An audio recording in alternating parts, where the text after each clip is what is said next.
जय हिंद दोस्तों, मैं नवीन शर्मा आप सभी का स्वागत करता हूं। आशा करता हूं आप सब एकदम अच्छे हैं, एकदम बेहतरीन हैं। एक बार सारे प्यारे दोस्त बताएंगे आप सब कैसे हैं। उम्मीद करेंगे बहुत अच्छे होंगे, बहुत बेहतरीन होंगे। और साथ ही आप लोग जानते ही हैं, कल की पिछली कक्षा में हमने सिर्फ 20 प्रश्न किए। 20 प्रश्न करने का कारण यही था साथी आपका कि वो बिजली बाधित थी, आपका इलेक्ट्रिसिटी आपका बाधित थी। आज हम लोग पहुंच चुके हैं प्रैक्टिस सेट नंबर 7 पर, ठीक है। तो उम्मीद करूंगा आपने प्रैक्टिस सेट नंबर 6 का बहुत अच्छा रिवीजन किया होगा और आप एक अच्छे छात्र की तरह हमेशा रिवीजन तैयार या रिवीजन को अपने को करते रहेंगे। शायद मुझे ये बात बार बार बना बोलनी पड़े, मैं अपने स्टूडेंट से यही अपील करूंगा कि आपको सिर्फ ये सेट तैयार कर लेने हैं। आपका जो कोई वनडे एग्जाम आ रहा हो, कोई एग्जाम आरपीएफ है, यूपी पुलिस है, कोई भी एग्जाम है, ये 40 सेट तैयार करो। आपके भाई का आपसे वादा रहा है कि आप अगली परीक्षा में साथी धमाल करके आएंगे।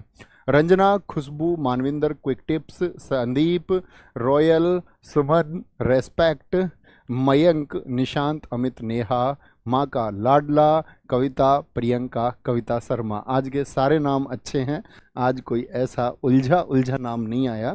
तो साथ ही प्रैक्टिस सेट 7 को शुरू करने से पहले प्रैक्टिस सेट 6 के 5 क्वेश्चन का आंसर आप मुझे देंगे। उम्मीद करूंगा बहुत अच्छे उत्तर आएंगे। धोबिया लोक नृत्य का संबंध कहाँ से है? तो धोबिया क्या बोलेंगे साथी, या एक आज भी बताऊंगा आपको। तो धोबिया कहाँ का है साथी? आपका बिहार का है। हिंदी पंचांग का अंतिम महीना कौन सा होता है? चैत्र माह से शुरू होता है। 12 महीने ही होते हैं हिंदी कैलेंडर में, अंतिम महीना होता है फागुन। मुझे बताना जरा, फागुन में कौन सा त्योहार मनाया जाता है? तो फागुन में मनाया जाता है साथी भैया पूर्णिमा को हमारा होली मनता है, ठीक है। 1948 लंदन ओलंपिक इसलिए खास है क्योंकि हम 1947 में इस ब्रिटेन का उपनिवेश होते हुए आज़ाद हुए थे और हमने अगले ही वर्ष साथी आपका इनकी टीम को फाइनल में हराया। और इस टीम के कप्तान कौन थे? किशन लाल थे। कौन थे भैया? किशन लाल इस टीम के कैप्टन थे 1948 में। 1928 में आप लोगों को याद रखने हैं, जयपाल सिंह मुंडा थे। कौन थे? जयपाल सिंह मुंडा थे। उनका नाम भी कभी नहीं भूलना है। जनसंख्या का महान विभाजक वर्ष साथी किसको कहते हैं? 1921। इसके बाद में जनसंख्या क्या होने लग गई थी? बढ़ने लग गई थी। अल्पसंख्यकों के हितों का संरक्षण संविधान के किस अनुच्छेद में है? यानी कि protection of interest of minorities, ये साथी आपका आर्टिकल 29 में बताया गया है। तो उम्मीद करेंगे 5 स्कोर रहा होगा, जरा दिखाएं। सनातनी 5 स्कोर है, प्रभात कुमार जी का स्कोर 4 है। साथी प्रभात कुमार, अगली बार से आपसे 5 के स्कोर की उम्मीद मैं करूंगा। रेणु कुमारी गुड़िया, आपका भी 5 स्कोर है, 4 है, 5 पर पहुंचाएं उसको। सचिन यादव जी 4 पर हैं, लेकिन बड़ी अच्छी बात है कि झूठा स्कोर नहीं लिख रहे हैं। हमको सबसे ज़्यादा तो साथी अपने एजुकेशन सिस्टम से जो चीज़ हमको नहीं सिखाई जाती वो है ईमानदारी। तो सबसे पहले हमको आपका ईमानदारी को सीखना होगा और सच हमको बोलना ही होगा। मोहित सोलंकी 4 पर हैं, रमन चौहान 4 पर हैं, दीपेंद्र लोधी भाई 5 पर हैं। बहुत शाबाश, वेरी गुड। कार्तिकेय त्रिपाठी 3 पर हैं। बहुत शानदार। आज के प्रैक्टिस सेशन को शुरू करते हैं। बहुत अच्छे से नोट्स बनाना। पहला क्वेश्चन है, ममिता निम्नलिखित में से किस राज्य का लोकप्रिय लोक नृत्य है? फोक डांस कितने हैं हमारे देश में? कभी भी मैं आपसे पूछूंगा, आप बोलेंगे लगभग 3000 हैं भैया। कितने हैं? ऑलमोस्ट 3000 है जिनको हम फोक डांस बोलते हैं। लेकिन अगर शास्त्रीय नृत्य में आपसे पूछ लो तो क्या कहेंगे? शास्त्रीय नृत्य क्लासिकल डांस भैया 8 है आपके। तो ममिता क्या बोलेंगे, किसका है? पंजाब का है क्या साथी? नहीं जी। त्रिपुरा का? जी भैया। देखो याद रख लेना, ममिता मतलब ममता मतलब माता। क्या बोलेंगे? ये माता रूट वर्ड से बनेगा और माता के लिए कितना खर्च कर सकते हो? तो आप बोलेंगे माता तेरे पर। तेरे पर मतलब त्रिपुरा। तेरे पर माता, माता तेरे पर सब कुर्बान है। माता तेरे पर सब कुर्बान है, याद रख लेना। माता को बनाएंगे किससे? तेरे पर। अब माता से क्या बोलते हैं? आप अपनी माता का साथी वेलकम करवाना चाहते हो कि नहीं? जी भैया, सब चाहते हैं। तो वेलकम डांस कहाँ का है आपका? और वेलकम कैसे होगा? गजानन डांस से। गजानन यानी कि हाथियों से माँ का स्वागत होना चाहिए। अच्छा भैया, हाथियों से माँ का स्वागत क्यों होना चाहिए? क्योंकि हमारे जीवन को उन्होंने संवारा है, ये उनका हक है।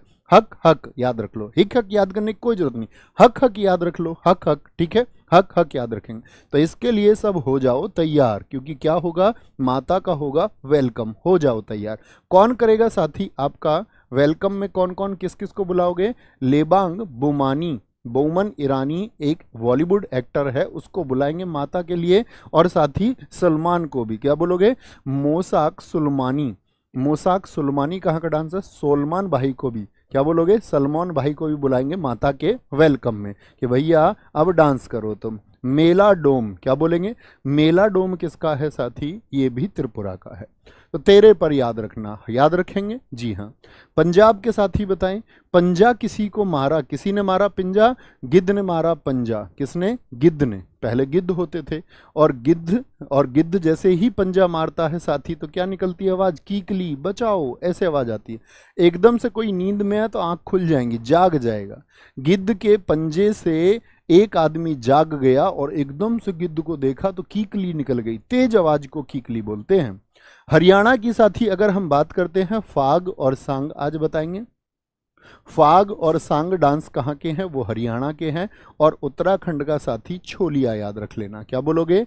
माँ वो मेरा उत्तर क्यों नहीं देती है, मैं तो उससे बहुत प्रेम करता हूं। तो माता ने कहा कि बेटा तू करता पूरे दिन छोल, छोल होती है गन्ने के खेत में, ईख में, तो तुझे उत्तर नहीं देगी। पहले बड़ा आदमी बन तब वो तुझे उत्तर देगी। तो क्या बोलेंगे? तू करता है छोल इसीलिए तुझको नहीं मिलता उत्तर। ठीक है, छोलिया याद रखेंगे। नेक्स्ट है, निम्नलिखित में से कौन 20वीं शताब्दी में शास्त्रीय नृत्य की भरतनाट्यम शैली, भरतनाट्यम बताएं साथी कहाँ का है? भरतनाट्यम का संबंध किस राज्य से है? कि प्रमुख प्रतिपादक, प्रतिपादक होते हैं जो लोग शुरुआत करते हैं। कौन करते हैं? जो लोग शुरुआत करते हैं उनमें से एक थी निर्मला मेहता। निर्मला मेहता और सविता मेहता किससे बताई साथी आपको? मणिपुरी। ये मैंने इसी कक्षा में आपको बता चुका हूं और हमेशा आपसे उत्तर चाहूंगा मैं जो आपको बता चुका हूं। निर्मला मेहता और सविता मेहता किससे हैं? ये मणिपुरी से हैं। भरतनाट्यम का आप साथियों ने उत्तर दिया कि वो तमिलनाडु का है, बहुत ठीक उत्तर है।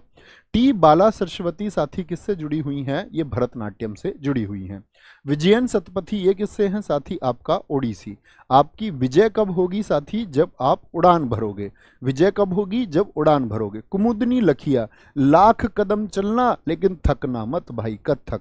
लाख कदम चलना लेकिन थकना नहीं, तभी तो नाम क्या होगा? रोशन। रोशन कुमारी, रोशन कुमारी किससे जुड़ी हुई है? वो भी आपका कथक से जुड़ी हुई है। अब आती है बात साथी आपका टी बाला सरस्वती। अच्छा, बालकों में सरस्वती का रूप कहाँ देखते हैं बताना जरा? भैया भरत में देखते हैं। भरत मतलब भारत में। बालकों में सरस्वती का रूप कहाँ देखा जाता है? तो आप कहेंगे भैया भरतनाट्यम, यानी भारत में देखा जाता है। और कौन कौन है भैया? एक नाम तो याद रखूंगा, गीता चंद्रन। गीता कहाँ पर पढ़ी जाती हैं? वो भी भारत में पढ़ी जाती हैं। ठीक है। मीनाक्षी श्रीनिवासन, क्या बोलोगे?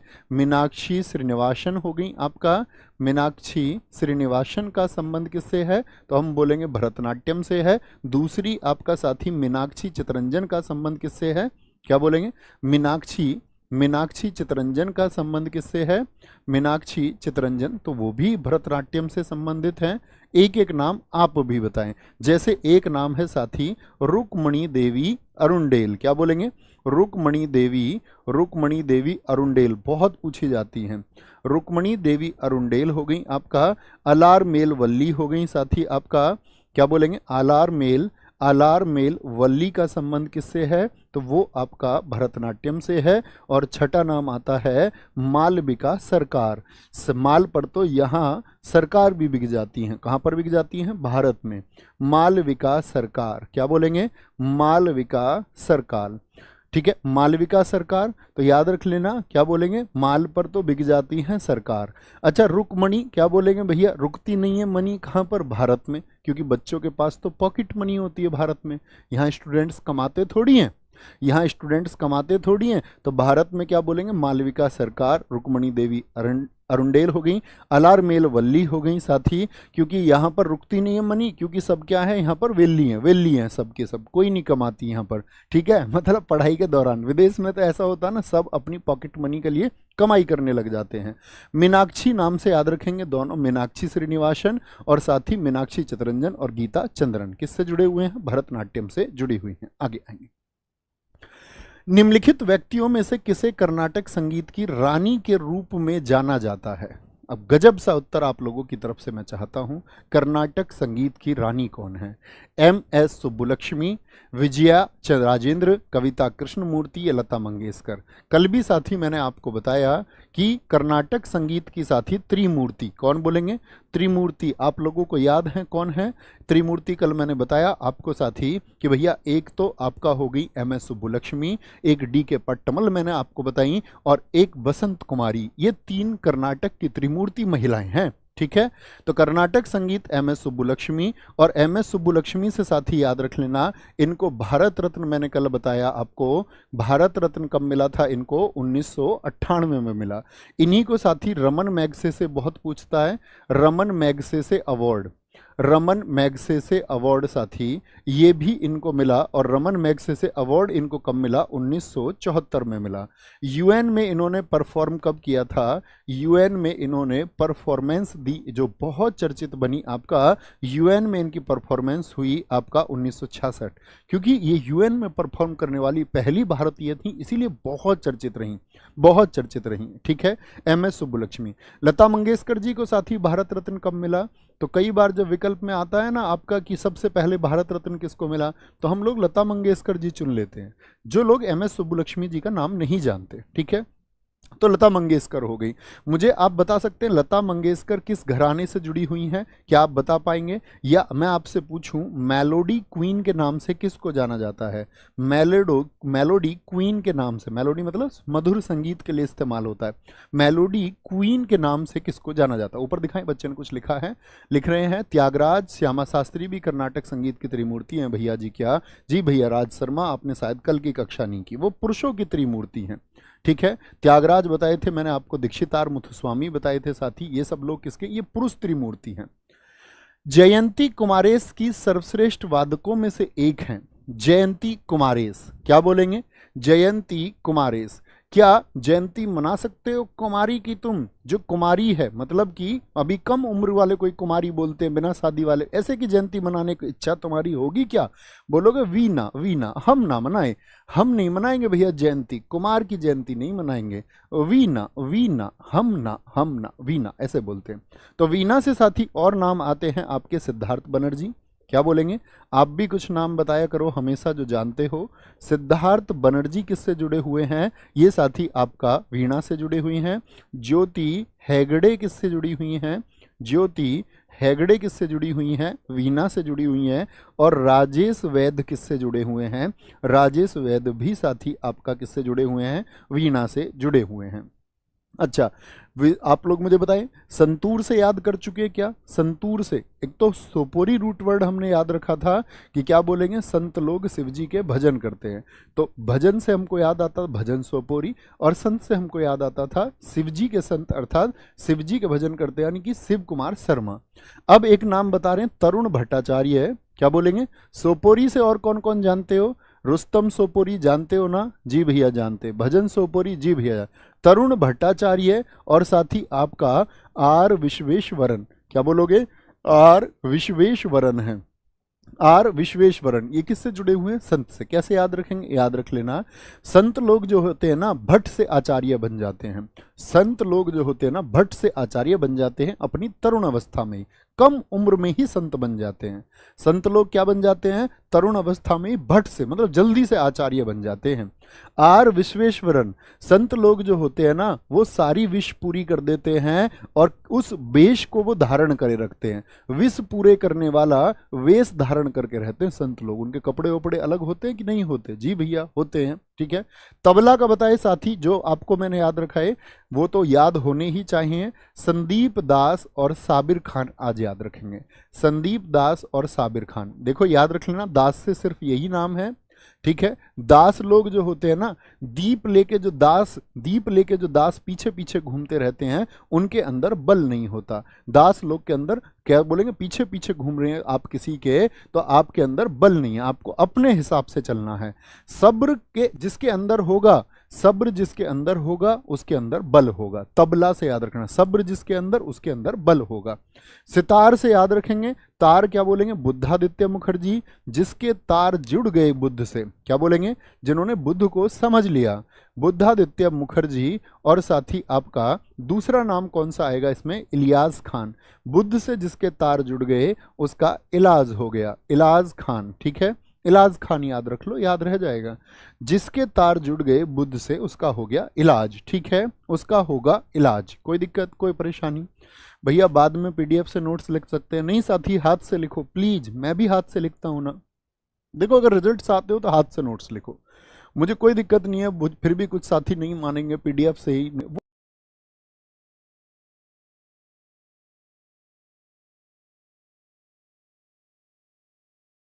बेच भी रहे हैं क्लासेस को, और ये बोल रहे हैं बच्चों से कि 50 रुपए में क्लासेस मिलेंगी, 100 रुपए में नोट्स मिलेंगे। तो अपनी तरफ से कोई भी ऑफिशियल ऐसा कुछ नहीं है साथी। फ्री ऑफ कॉस्ट रोजगार विद अंकित एप्लीकेशन पर ये बोर्ड पर जो कुछ मैं लिखता हूँ उसकी पीडीएफ है, ठीक है। तो आप प्लीज पैसे ना खर्च करें उस चीज के लिए, और इस तरह के साथी फायदा भी ना उठाएं, क्योंकि आपको 4 दिन वो नोट्स देंगे और फिर नहीं देंगे। ऐसा बहुत बार होता है, फिर बच्चे शिकायत करते हैं, ये बोलते भैया आपके नाम के नोट्स बिक रहे थे, उन्होंने 4 क्लासेस तक नोट्स बिके और फिर नोट्स हमको दिए ही नहीं। तो आप तो मेहनत करो, खुद अपने हाथ से लिखना शुरू करो, है ना। क्लास में दिक्कत है?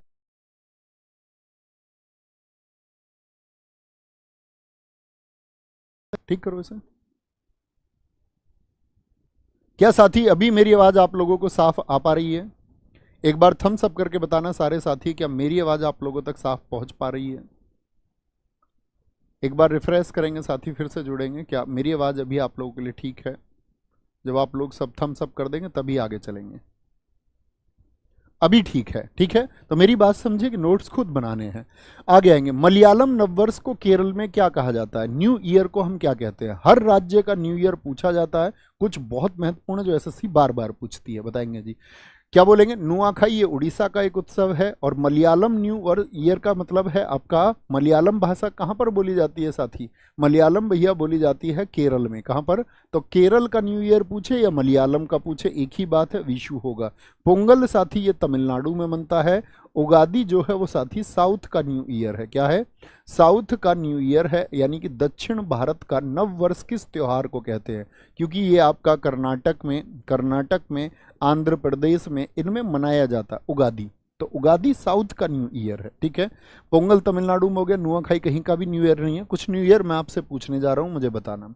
महाराष्ट्र का न्यू ईयर कौन सा होगा? महाराष्ट्र का क्या बोलेंगे? महाराष्ट्र का बोलो छत्रपति शिवाजी महाराज की जय। बोलेंगे जी महाराष्ट्र का न्यू ईयर कौन सा होगा? तो वो होगा गुड़ी पड़वा। क्या हो जाएगा भैया? गुड़ी पड़वा महाराष्ट्र का न्यू ईयर होगा, कभी गलती नहीं करनी है। पंजाब का न्यू ईयर बताओ दोस्त, पंजाब का क्या होता है? पंजाब का होता है आपका बैसाखी न्यू ईयर। क्या होता है? बैसाखी न्यू ईयर होता है।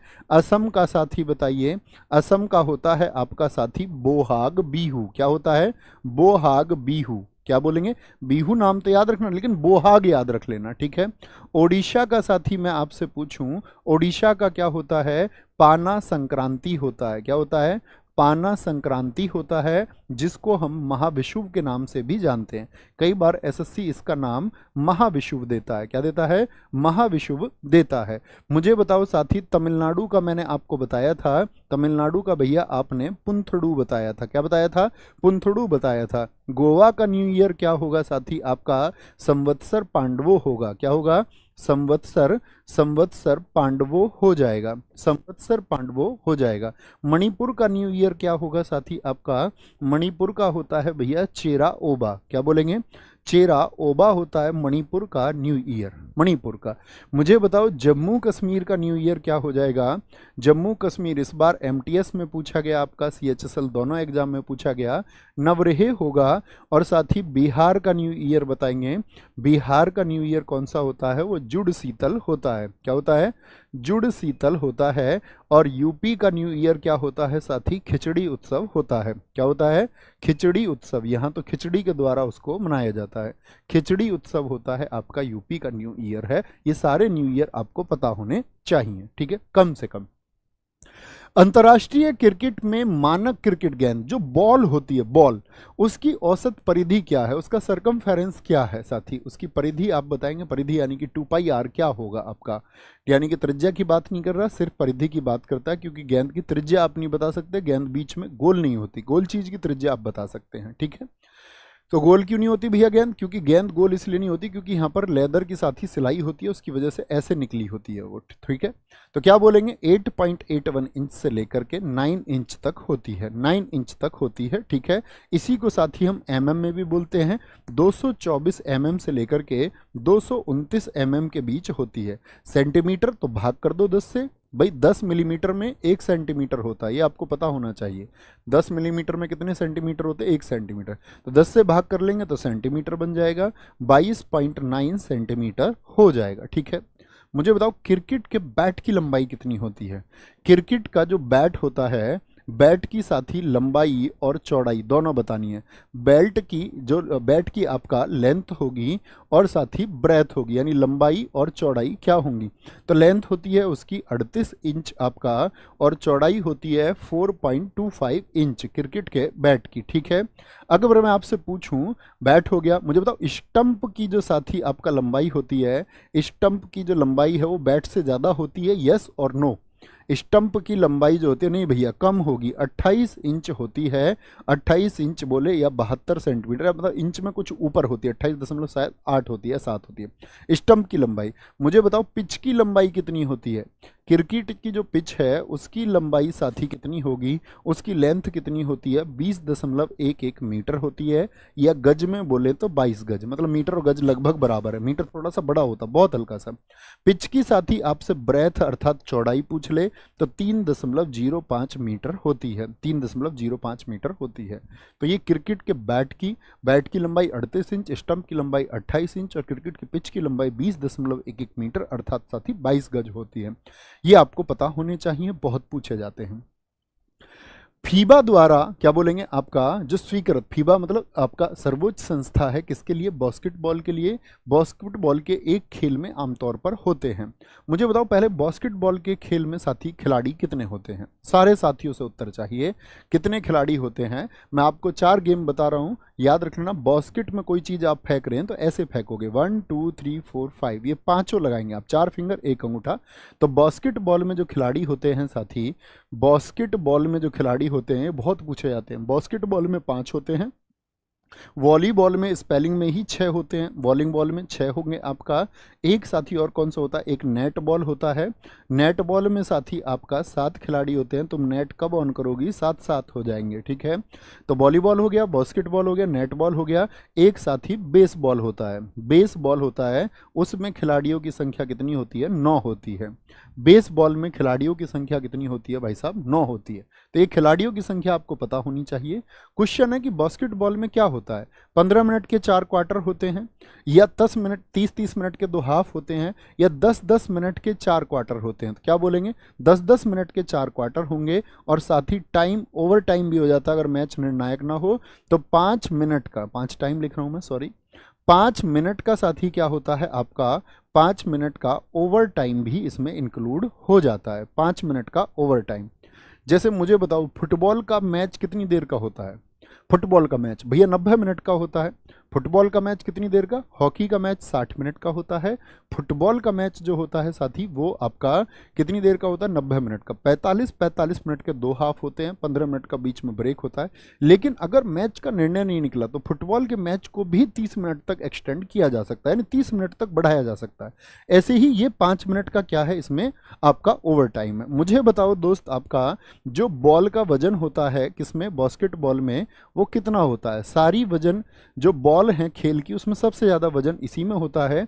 600 से लेकर के 650 ग्राम तक इसमें वजन होता है। जो साथी कोर्ट पर ये खेला जाता है, कोर्ट की माप क्या होती है, कोर्ट का मेजरमेंट क्या होता है? तो आप लिखेंगे 28 गुणा 15, यानी कि मीटर में है ये। 28 मीटर उसकी लेंथ होती है और 15 मीटर क्या होती है? उसकी चौड़ाई होती है, ठीक है। क्या होती है? उसकी चौड़ाई होती है। मुझे बताओ बास्केट कितनी ऊंचाई पर लगी होती है? जो बास्केट होती है जिसमें गेंद फेंकनी होती है, देखिए ना, सबने थम्स अप करके बताएं। बास्केटबॉल जिसमें वो आपका जाली सी बनी होती है और उसमें बॉल फेंकनी होती है, तो जितना क्रिकेट के मैदान की चौड़ाई है उतनी बास्केटबॉल की ऊंचाई है। बास्केटबॉल की 3.05 मीटर इसकी क्या होती है साथी? कई साथियों ने मुझसे पहले लिखा, बहुत खूब, बहुत शानदार। आगे आएंगे, रामसर सम्मेलन के अनुसार निम्नलिखित में से कौन सा विश्व आर्द्रभूमि दिवस है? जो वेटलैंड्स है, आर्द्र मतलब होता है साथी आपका गीला, वेट को बोलते हैं, ठीक है, ड्राई माने सूखा और वेट माने गीला। तो गीली भूमि को बचाने के लिए कि वहां जो वनस्पतियां हैं उनको हम बचा पाएं, उसके लिए कौन सा आर्द्रभूमि दिवस है? तो 2 फरवरी भैया आर्द्रभूमि दिवस है। और 2 फरवरी क्यों? क्योंकि 2 फरवरी 1971 को क्या हुआ था? रामसर सम्मेलन हुआ था। मुझे बताएं रामसर जो जगह है ये किस देश में है? रामसर कॉन्फ्रेंस साथी आपका हुआ और ये कहां पर है? रामसर बताएं जरा। ईरान में है। कहां पर है भैया? मैं बोलूं रामसर ईरान में है तो कोई दिक्कत तो नहीं। इंडिया ने कब शामिल हुआ इसमें? इंडिया शामिल हुआ रामसर में साथी आपका 1982। मतलब भारत की जगह तो पहले से शामिल थी, भारत की जो जगह थी वो तो पहले से शामिल थी। इसकी इस बार की क्योंकि रिसेंट का है साथी, ये थीम आपको पता होनी चाहिए। थीम 2024 में क्या रही? Wetlands and human wellbeing. क्या बोलोगे?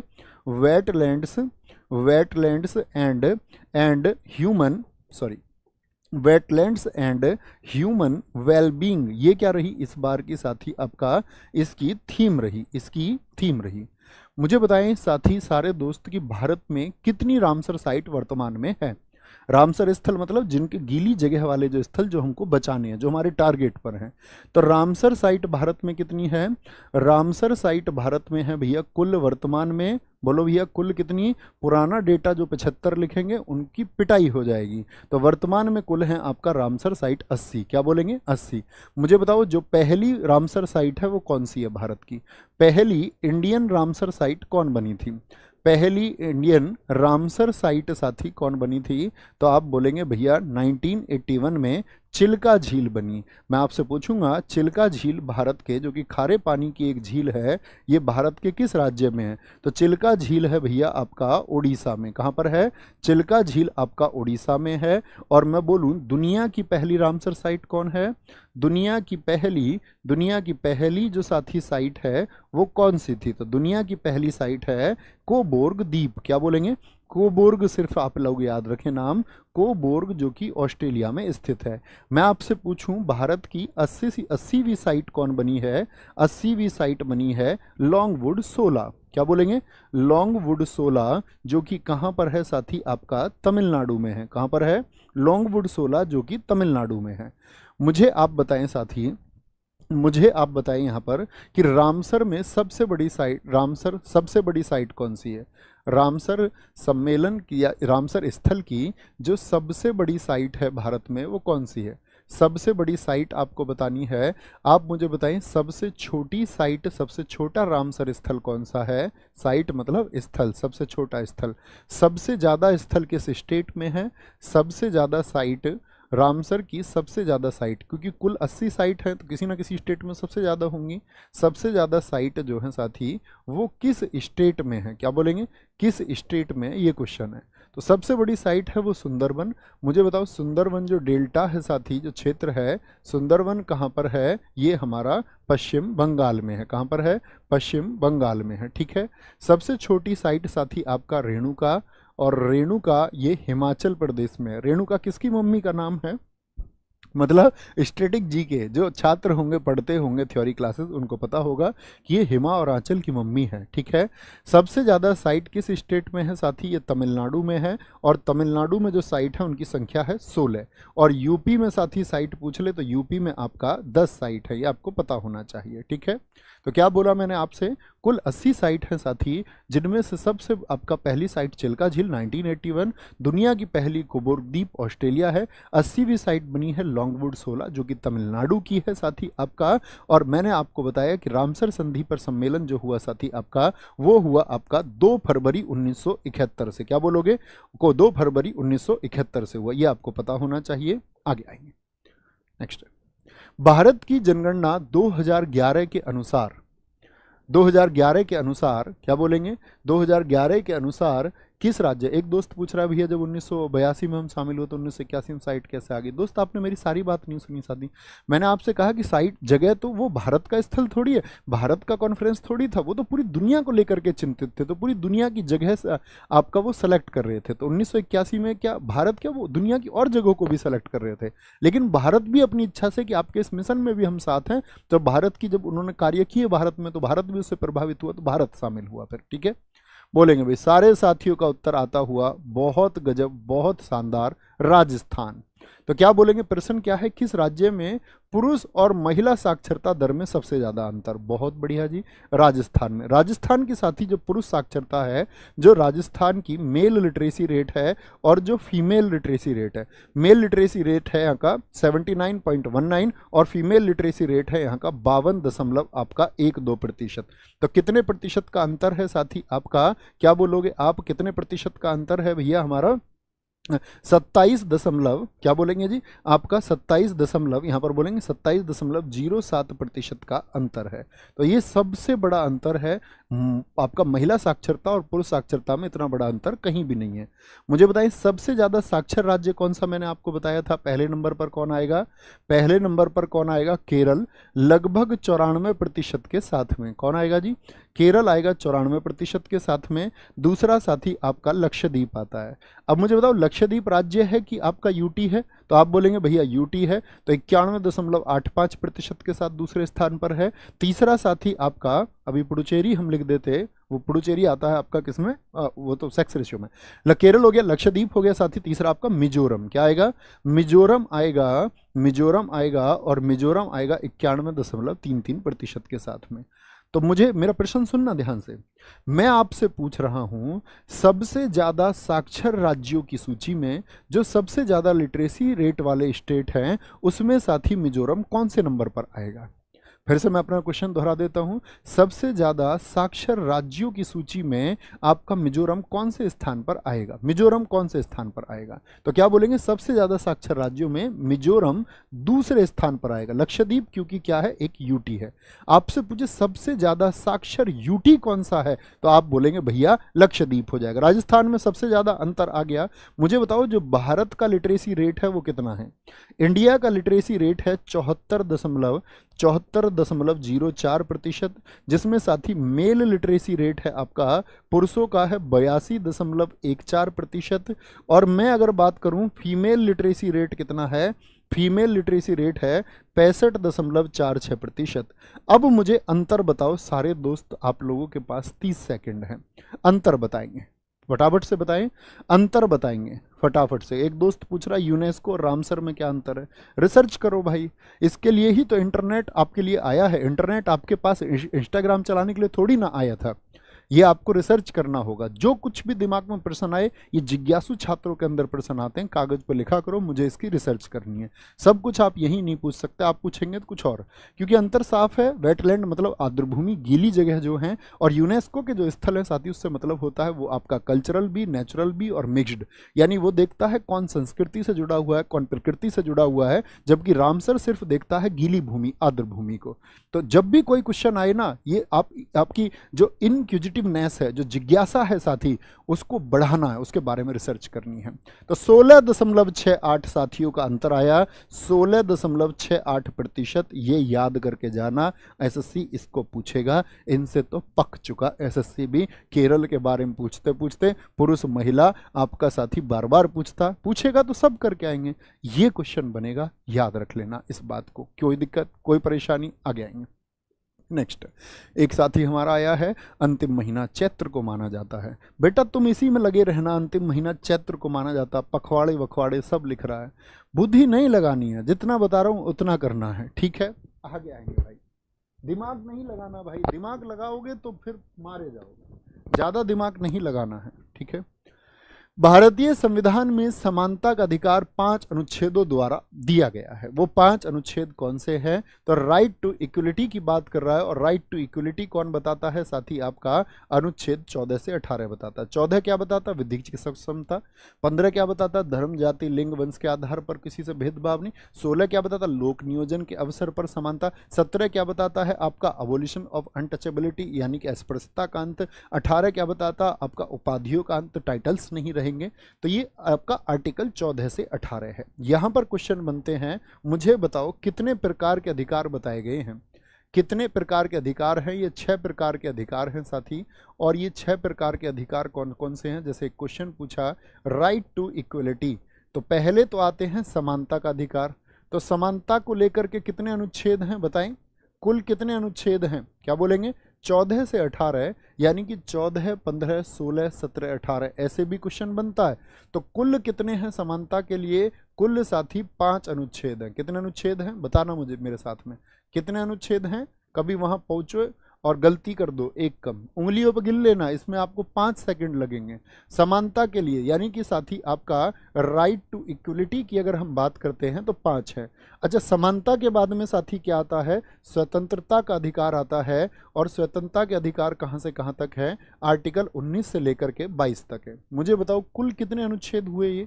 ये संख्या अब आप देखेंगे, गिनती करने का काम आपका है। तो आप बोलेंगे 19, 20, 21, 22। ये क्या हो गया? राइट टू फ्रीडम की बात हम कर रहे हैं, राइट टू फ्रीडम की बात कर रहे हैं। स्वतंत्रता के बाद आता है साथी आपका शोषण के विरुद्ध अधिकार। किसके विरुद्ध अधिकार? क्या बोलेंगे? शोषण के विरुद्ध अधिकार आता है आपका, जो कि साथी 23 और 24 में बताया गया है। कुल कितने अनुच्छेद हैं भैया? कुल 2 अनुच्छेद हैं, कुल 2 अनुच्छेद। शोषण के विरुद्ध अधिकार यानी कि आपका राइट अगेंस्ट एक्सप्लॉइटेशन। क्या बोलेंगे? एक्सप्लॉइटेशन, आपका राइट अगेंस्ट एक्सप्लॉइटेशन, सॉरी मैंने स्पेलिंग गलत लिखी है, ITATION, एक्सप्लॉइटेशन, ठीक है, राइट अगे। तो फिर शोषण के बाद में आता है आपका धार्मिक स्वतंत्रता का अधिकार, फ्रीडम टू रिलीजन। धार्मिक स्वतंत्रता का अधिकार ये किस में बताया गया है? धार्मिक स्वतंत्रता का अधिकार बताया गया भैया हमारा किसमें? 25 से 28। कितने अनुच्छेद हुए? 25, 26, 27, 28 हुए साथी आपका। फिर आता है आपका 28 के बाद में, 28 के बाद में हाँ, संस्कृति शिक्षा संबंधी अधिकार बताए गए। Rights related to culture and education, ये दोनों किस में बताए गए हैं? 29 और 30 में बताए गए। कितने अनुच्छेद हैं? 2 हैं। 31 खत्म कर दिया गया। और संवैधानिक उपचारों का अधिकार किस अनुच्छेद में है बताएंगे? आपका कौन सा आता है? पहला तो ये आ गया 6 प्रकार के में, समानता, स्वतंत्रता, शोषण, धार्मिक स्वतंत्रता आ गया, ठीक है, आपका कल्चर एंड एजुकेशनल आ गया। और छठा आता है संवैधानिक उपचारों का अधिकार। क्या आता है? संवैधानिक उपचारों का अधिकार। इसमें कितने अनुच्छेद आते हैं बताएंगे? उपचारों का अधिकार, इसमें भैया सिर्फ और सिर्फ क्या आता है? 1 अनुच्छेद आता है। और मेरे दोस्त कौन सा आर्टिकल है? Right to constitutional, right to constitutional remedies. तो जो संवैधानिक उपचारों का अधिकार बताया गया है वो बताया गया है आपका आर्टिकल 32 में। और बाबा साहेब भीमराव अंबेडकर जी ने इसी को क्या कहा था दोस्त? अंबेडकर ने इसी को क्या कहा था? संविधान की आत्मा और हृदय। क्या बोलेंगे? संविधान की आत्मा और हृदय। क्या बोलेंगे? Heart and Saul of constitution. संविधान की आत्मा और हृदय, heart and Saul of constitution. इसको किसने कहा था? बाबा साहेब भीमराव अंबेडकर ने कहा था। किसको? आपका राइट टू कॉन्स्टिट्यूशनल रेमेडीज, संवैधानिक उपचार। तो संवैधानिक उपचार आर्टिकल 32 में ही कितनी रिट होती हैं कुल? बोलेंगे सुप्रीम कोर्ट की कुल साथी रिट कितनी होती हैं? तो अनुच्छेद ये याद रखेंगे, थम्सअप करके बताएं भैया, ये अनुच्छेद नहीं भूलेंगे। तो कितने अनुच्छेद हो गए आपका साथी? 6 प्रकार के। तो बोलेंगे कुल 5 हैं, कुल 4 हैं, कुल 2 हैं। ये आपको संख्या याद कराने में, यहां से ये नंबर याद रख लेना, इतना रटने के बजाय सिर्फ ये संख्या याद रख लो। देखो कितनी आसान है। पहले 5 अनुच्छेद पूरे करने हैं, फिर आपका साथी 42 नंबर है, और फिर साथी 31 के बारे में तो आप जानते ही हैं, और फिर 1 है। कुछ आपको रटने की आवश्यकता नहीं, सिर्फ नंबर याद रखना है 5, 42, 42, 1। 5 कैसे पूरे करेंगे, 14 शुरू करके अर्थात 18 तक हुआ। फिर भैया 4 कैसे पूरे करेंगे, 19 से 22 तक हो जाएंगे। फिर भैया 2 पूरे करने हैं तो हम लोगों को कोई दिक्कत नहीं आएगी, 23, 24 है। ठीक है, ऐसे याद रखना। कैसे, पहले सब लोग समान होंगे, तभी सब लोग स्वतंत्र होंगे, किसी से शोषण नहीं करेंगे, किसी धर्म का शोषण नहीं करेंगे, किसी की संस्कृति शिक्षा का शोषण नहीं होगा, और संविधान फिर उसका उपचार भी कर देगा अगर करेगा कोई तो। आगे आते हैं, किसी न्यायालय या न्यायालयों में मौलिक अधिकारों के उल्लंघन को चुनौती दे सकती है, चुनौती दी जा सकती है। क्या बोलेंगे, कौन से न्यायालय में कि आपके जो मौलिक अधिकार हैं, फंडामेंटल राइट्स हैं, उनका हनन हो रहा है। क्या बोलेंगे जी, केवल उच्चतम न्यायालय आप जा सकते हैं, या केवल आपका, दोनों बार यही लिख गया, केवल उच्च न्यायालय होना चाहिए था यहाँ पर, केवल सुप्रीम कोर्ट की जगह यहाँ पर होना चाहिए केवल हाई कोर्ट, या उच्चतम और उच्च न्यायालय दोनों में जा सकते हैं, दोनों में जा सकते हैं। कल ही बताया, आर्टिकल 226 से हाई कोर्ट में, और आर्टिकल 32 साथ ही क्या, सुप्रीम कोर्ट हो जाएगा। एक भारतीय नागरिक द्वारा वैयक्तिक स्वतंत्रता मुख्य रूप से किस याचिका के माध्यम से सुनिश्चित की जाती है? Personal liberty of A Indian citizen can be insured mainly through which petition, कौन सी पटिशन होती है वो, जो क्या बताता, व्यक्तिगत स्वतंत्रता आपकी। कहीं आपको साथी ऐसा तो नहीं है कि बहुत देर तक बंदी बना लिया गया है, अभी आप गिरफ्तार हुए और आपको पता चला कोर्ट ही नहीं ले जा रहे हैं, थाने में बंद करके रख रखा है, 3 दिन हो गए, आपका 3 दिन हो गए, बंदी प्रत्यक्षीकरण, क्या बोलेंगे, इसको बोलते हैं हैबियस कॉर्पस। कितने घंटे में कोर्ट में पेश करना होगा, आने जाने का समय, बहुत सारे लोग कहते हैं भैया कोर्ट ले जाने में ही टाइम लग गया इतना, तो क्या बोलेंगे, आने जाने का समय जो है वो शामिल नहीं होता है, और क्या शामिल होगा आपका, 24 घंटे के अंदर। कितने घंटे के अंदर, 24 घंटे के अंदर आपको पेश करना होगा, ये जरूरी बात है। ठीक है, 24 घंटे के अंदर। मैंडेमस की बात कर लेते हैं। परमादेश याचिका में मैंडेमस क्या होता है, आपने पढ़ा होगा, 5 रेट, 5 रेट के नाम भी आपको पता होंगे, जिसमें से पहली रेट अभी हमने बात की, हैबियस कॉर्पस। क्या बोलेंगे, हैबियस कॉर्पस होती है, इसको हम बोलते हैं साथ ही आपका बंदी प्रत्यक्षीकरण। तो बंदी प्रत्यक्षीकरण मतलब बंदी को प्रत्यक्ष लेके आओ, सामने लेके आओ, बंदी प्रत्यक्षीकरण। ठीक है, दूसरी रेट होती है साथ ही मैंडेमस, जिससे क्वेश्चन पूछा गया है। मैंडेमस, मैंडेमस का मतलब होता है, ये मैं हिंदी माध्यम वाले छात्रों से भी कहूंगा कि ये आपको पता होना चाहिए, अंग्रेजी नाम इसके आपको याद करने होंगे, रट लेना। परमादेश, क्या बोलेंगे, परमादेश होगा, समझ लें इसको, हम आदेश देते हैं। जैसे आपने देखा, आप किसी अधिकारी के पास गए और वो कार्य नहीं कर रहा है, वो कार्य नहीं कर रहा, आपके काम को करने को, रेड टेपिज्म इंडिया में बहुत है, लाल फीताशाही बहुत है, आपको अधिकारी मना कर देगा काम के लिए, तो आप उससे क्या बोलेंगे, आप फिर उसके खिलाफ एक पटिशन दायर कर सकते हैं, और कोर्ट उस व्यक्ति से कहता है कि अमेंडेमस, हम आदेश देते हैं। तो ये एक लैटिन भाषा का वर्ड है, मैंडेमस क्या है, एक लैटिन भाषा का अर्थ है, जिसका मतलब होता है परमादेश। कोर्ट आदेश देता है भैया तुम किस काम के लिए लाला जी बैठाए गए थे। एक होता है आपका साथी सर्टियोररी, सर्टियोररी इसको बोलते हैं उत्प्रेषण। क्या होता है, उत्प्रेषण। निचले न्यायालयों के जो आदेश हैं उनको साथी रद्द कर देता है उच्च अदालत द्वारा। जैसे सुप्रीम कोर्ट और हाई कोर्ट क्या कर देगा, जो उनके साथी अधीनस्थ न्यायालय हैं उनके आदेशों को क्या कर देता है, उनके आदेशों को रद्द कर देता है। चौथी रिट आप बताएंगे, ये है प्रोहिबिशन। क्या होता है, प्रोहिबिशन। प्रोहिबिशन का मतलब होता है साथी आपका प्रतिषेध। ये किसी कार्य पर साथी स्टे के लिए होता है, जैसे कोई डिसीजन है आपका, उस पर स्टे लगा दी जाए, ये स्टे ऑर्डर है। क्या है ये, स्टे ऑर्डर है। पांचवा मैं आपसे जानना चाहता हूं, हिंदी वाले भी बोले, अंग्रेजी वाले भी बोले, क्यों वारंटो होता है, क्या होता है, क्यों वारंटो साथी होता है, जिसको हम बोलते हैं अधिकार परीक्षा। अधिकार परीक्षा, ये भैया क्या होता है, अधिकार परीक्षा साथी होता है आपका कि कोई आदमी मान के चलो वो पब्लिक सर्वेंट नहीं है, वो आपका सरकारी सेवक नहीं है, और सरकारी सेवक बना हुआ बैठा है, मतलब अपने आप को अधिकारी की तरह दिखा रहा है। कहीं भी आपने देखा होगा वर्दी में कहीं पर नकली सीईओ भी पकड़े जाते हैं। ठीक है, थोड़ी जांच पड़ताल करा करो, पुलिस से ऐसे ही मत भयभीत और डरा हुआ महसूस करो। कभी पता चले किसी ने वर्दी सिलवा ली हो, 2 सितारे, मार्केट में सब कुछ मिलता है, तो उससे कम आपको विनम्रता से बात कर लेनी, बदतमीजी मत करना, कभी पता चले वहां तुम पिट रहे हो फिर।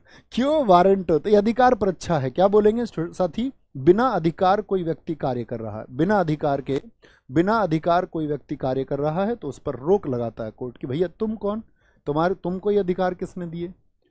आगे आएंगे, किसने कहा था कि राज्य के नीति निदेशक तत्व डीपीएसपी, जैसे मौलिक अधिकार भाग 3 में है, डीपीएसपी संविधान के किस भाग में है बताएं। तो हम लोग अक्सर आपको बताते हैं इस बात को, आप जानते भी हैं, बेसिक बात है, बहुत बार परीक्षाओं में अब भी पूछी जाती है। आर्टिकल 36 से 51 है, ये साथी आपका डीपीएसपी है, the directive principle of state policy है। डीपीएसपी जिनको बोलते हैं नीति निर्देशक तत्व। मुझे बताओ नीति निर्देशक तत्वों का पालन करना क्या जरूरी है या नहीं है, हाँ या ना बोलेंगे जी, करना चाहिए या नहीं, आप ये बताएं। नीति निर्देशक तत्व जो दिए गए हैं तो उनका पालन करना साथी क्या है, जरूरी है। मौलिक कर्तव्यों का भी पालन करना जरूरी है। संविधान में जो चीजें लिखित हैं उनका पालन करना जरूरी है, वो करना ही चाहिए।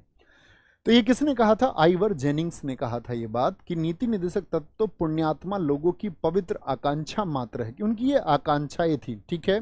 लक्ष्य केसी विहीर थे जिन्होंने कहा लक्ष्य और आकांक्षाओं का मतलब जो विशेष थी उनका एक घोषणा पत्र, लक्ष्य और आकांक्षाओं का घोषणा पत्र, इसको किसने कहा, आकांक्षाओं का घोषणा पत्र साथी किसने कहा इसको, तो क्या बोलेंगे, ये कहा केसी वियर ने।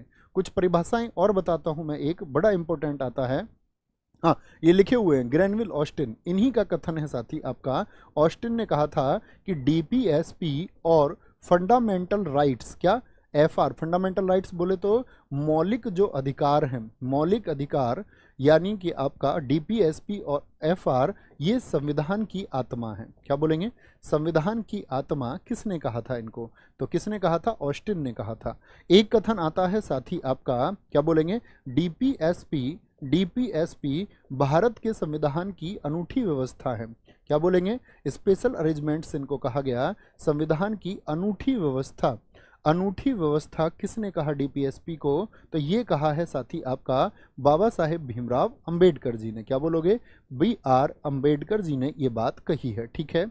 अच्छा केटी साहब भी एक कथन देते हैं, केटी साहब कहते हैं, केटी साहब क्या कहते हैं इसको साथी यहाँ पर लिखेंगे, केटी साहब कहते हैं आपका कि डीपीएसपी को संबंधित बैंक द्वारा, डीपीएसपी को संबंधित बैंक द्वारा अपनी सुविधा अनुसार, संबंधित बैंक द्वारा अपनी सुविधा अनुसार, क्या बोलेंगे, अपनी सुविधा अनुसार, अपनी बैंक ने अपनी सुविधा अनुसार देय चेक कहा है। क्या कहा है, देय चेक, मतलब बैंक का ऐसा चेक जिसको बैंक अपनी सुविधा के अनुसार देता है, अपनी सुविधा के अनुसार देता है, ठीक है। ये डीपीएसपी के बारे में कथन है। आप लोग जानते ही हैं कि डीपीएसपी को कहां से लिया गया भैया, आयरलैंड से लिया गया है। कहां से, आयरलैंड से लिया गया है। लोक पद के अनुचित ग्रहणसा का सुधार निम्न में से किस रिट के द्वारा किया जाता है। लोकपद, लोकपद का मतलब है कोई पब्लिक पोस्ट है, पब्लिक पोस्ट है आपका साथी, मान के चलो कोई भी पद है जो सरकारी, मान के चलो एक इंस्पेक्टर है, एक इंस्पेक्टर मान लेते हैं, और अनफेयर अपॉइंटमेंट है, कोई व्यक्ति उस पर क्या है, अनुचित रूप से उसको ग्रहण करके बैठा है। जैसे आपने देखा होगा कई स्कूलों में तो जो है मास्टर जो है सरकारी पहले खुद नहीं होते थे, अपनी जगह किसी गांव के आदमी को भेज देते थे और खुद कहीं और होते थे, किसी की ड्यूटी कोई और कर रहा है, ऐसे भी होता था। तो ये किसके द्वारा, उत्प्रेषण तो नहीं साथी, परमादेश, जब व्यक्ति काम ना करे, अधिकार पर अच्छा, मैंने बोला किसी और के अधिकार के रूप में आप कार्य कर रहे हैं, किसी और की जगह आप अधिकारी बने हुए हैं, ऐसे इसको याद कर लो, किसी और की जगह आप अधिकारी नहीं हो सकते। बंदी प्रत्यक्षीकरण, बात क्लियर है, पांचों रेट क्लियर है, थम्स अप करें भैया, बताएंगे परीक्षा में आएगा तो बताएंगे। बौद्ध धर्म में त्रिरत्न क्या इंगित करता है, बौद्ध धर्म में जो त्रिरत्न है, ये कल के प्रश्न है 20 जो रह गए थे उनको हम आज करने वाले हैं, ठीक है। क्या बोलेंगे, त्रिरत्न से क्या मतलब है आपका, क्या बोलेंगे जी, सत्य, अहिंसा, दया, प्रेम, करुणा, क्षमा, बुद्ध, धम्म और संघ। क्या बोलेंगे, त्रिरत्न होते हैं बुद्ध, धम्म और संघ। बुद्ध होता है साथी आपका, यानी आप ज्ञानी मनुष्य बने। ज्ञानी मनुष्य से मतलब ऐसे नहीं है कि आपके कोई चमत्कार ही आप करें, ज्ञानी का मतलब होता है साथी जो आपका सत्य और असत्य के बीच का अंतर समझ पाए और उस पर गौर करे, ठीक है। धम्म क्या होता है, धम्म साथी बोलते हैं जो शिक्षा है, जो एजुकेशन है, और संघ साथी आप लोग जानते ही हैं, ये तो संगठन को कहा जाता है। तो यानी कि जो बौद्ध भिक्षु थे उनका जो समूह था उसको हम संघ कहते थे, बौद्ध धर्म की जो शिक्षाएं थी उनको हम धम्म कहते थे, और बुद्ध कहते हैं हम किसको, ज्ञानी मनुष्य को। तो इस पर फोकस किया गया और यही क्या है, यही त्रिरत्न है। निम्नलिखित में से कौन माध्यमिक दर्शन का प्रतिपादक था। माध्यमिक दर्शन जो कि बौद्ध किससे बोलेंगे? बौद्ध धर्म से जुड़ा हुआ है। साथ ही आपका अश्व घोष ने लिखा क्या? अश्व घोष की बहुत इंपॉर्टेंट पुस्तक है बुद्ध चरित्र। एसएससी कई बार पूछ चुका, वनडे एग्जाम्स में बहुत बार पूछा जाता है। बुद्ध चरित्र लिखी गई है। वसुमित्र, मोगलीपुत्तिस या नागार्जुन? नागार्जुन जिनको बोलते हैं हम क्या साथी? भारत का आइंस्टीन। और बौद्ध शिक्षा को लेकर के ये साथी आपका कहाँ गए थे? चाइना गए थे। क्या बोलेंगे? बौद्ध भारत का आइंस्टीन इनको बोलते हैं। और इन्हीं की रचना है माध्यमिक सूत्र। क्या बोलेंगे? माध्यमिक सूत्र इन्हीं की रचना है साथी। क्या बोलेंगे? माध्यमिक सूत्र। या आपसे पूछे सापेक्षता का सिद्धांत, थ्योरी ऑफ रिलेटिविटी किसने दिया था? सापेक्षता का सिद्धांत इन्हीं के द्वारा पेश किया गया। किसके द्वारा? नागार्जुन के द्वारा। आप बताएंगे ये एक बौद्ध भिक्षु थे, पूछा जाता है। नागार्जुन थे, कौन थे ये एक बौद्ध भिक्षु थे। वैज्ञानिक तो थे ही, एक बौद्ध भिक्षु थे ये आपका साथी। किस देश में गए थे बौद्ध धर्म का प्रचार करने? तो आप कहेंगे भैया चीन गए थे। कहां पर गए थे? चाइना ये गए थे।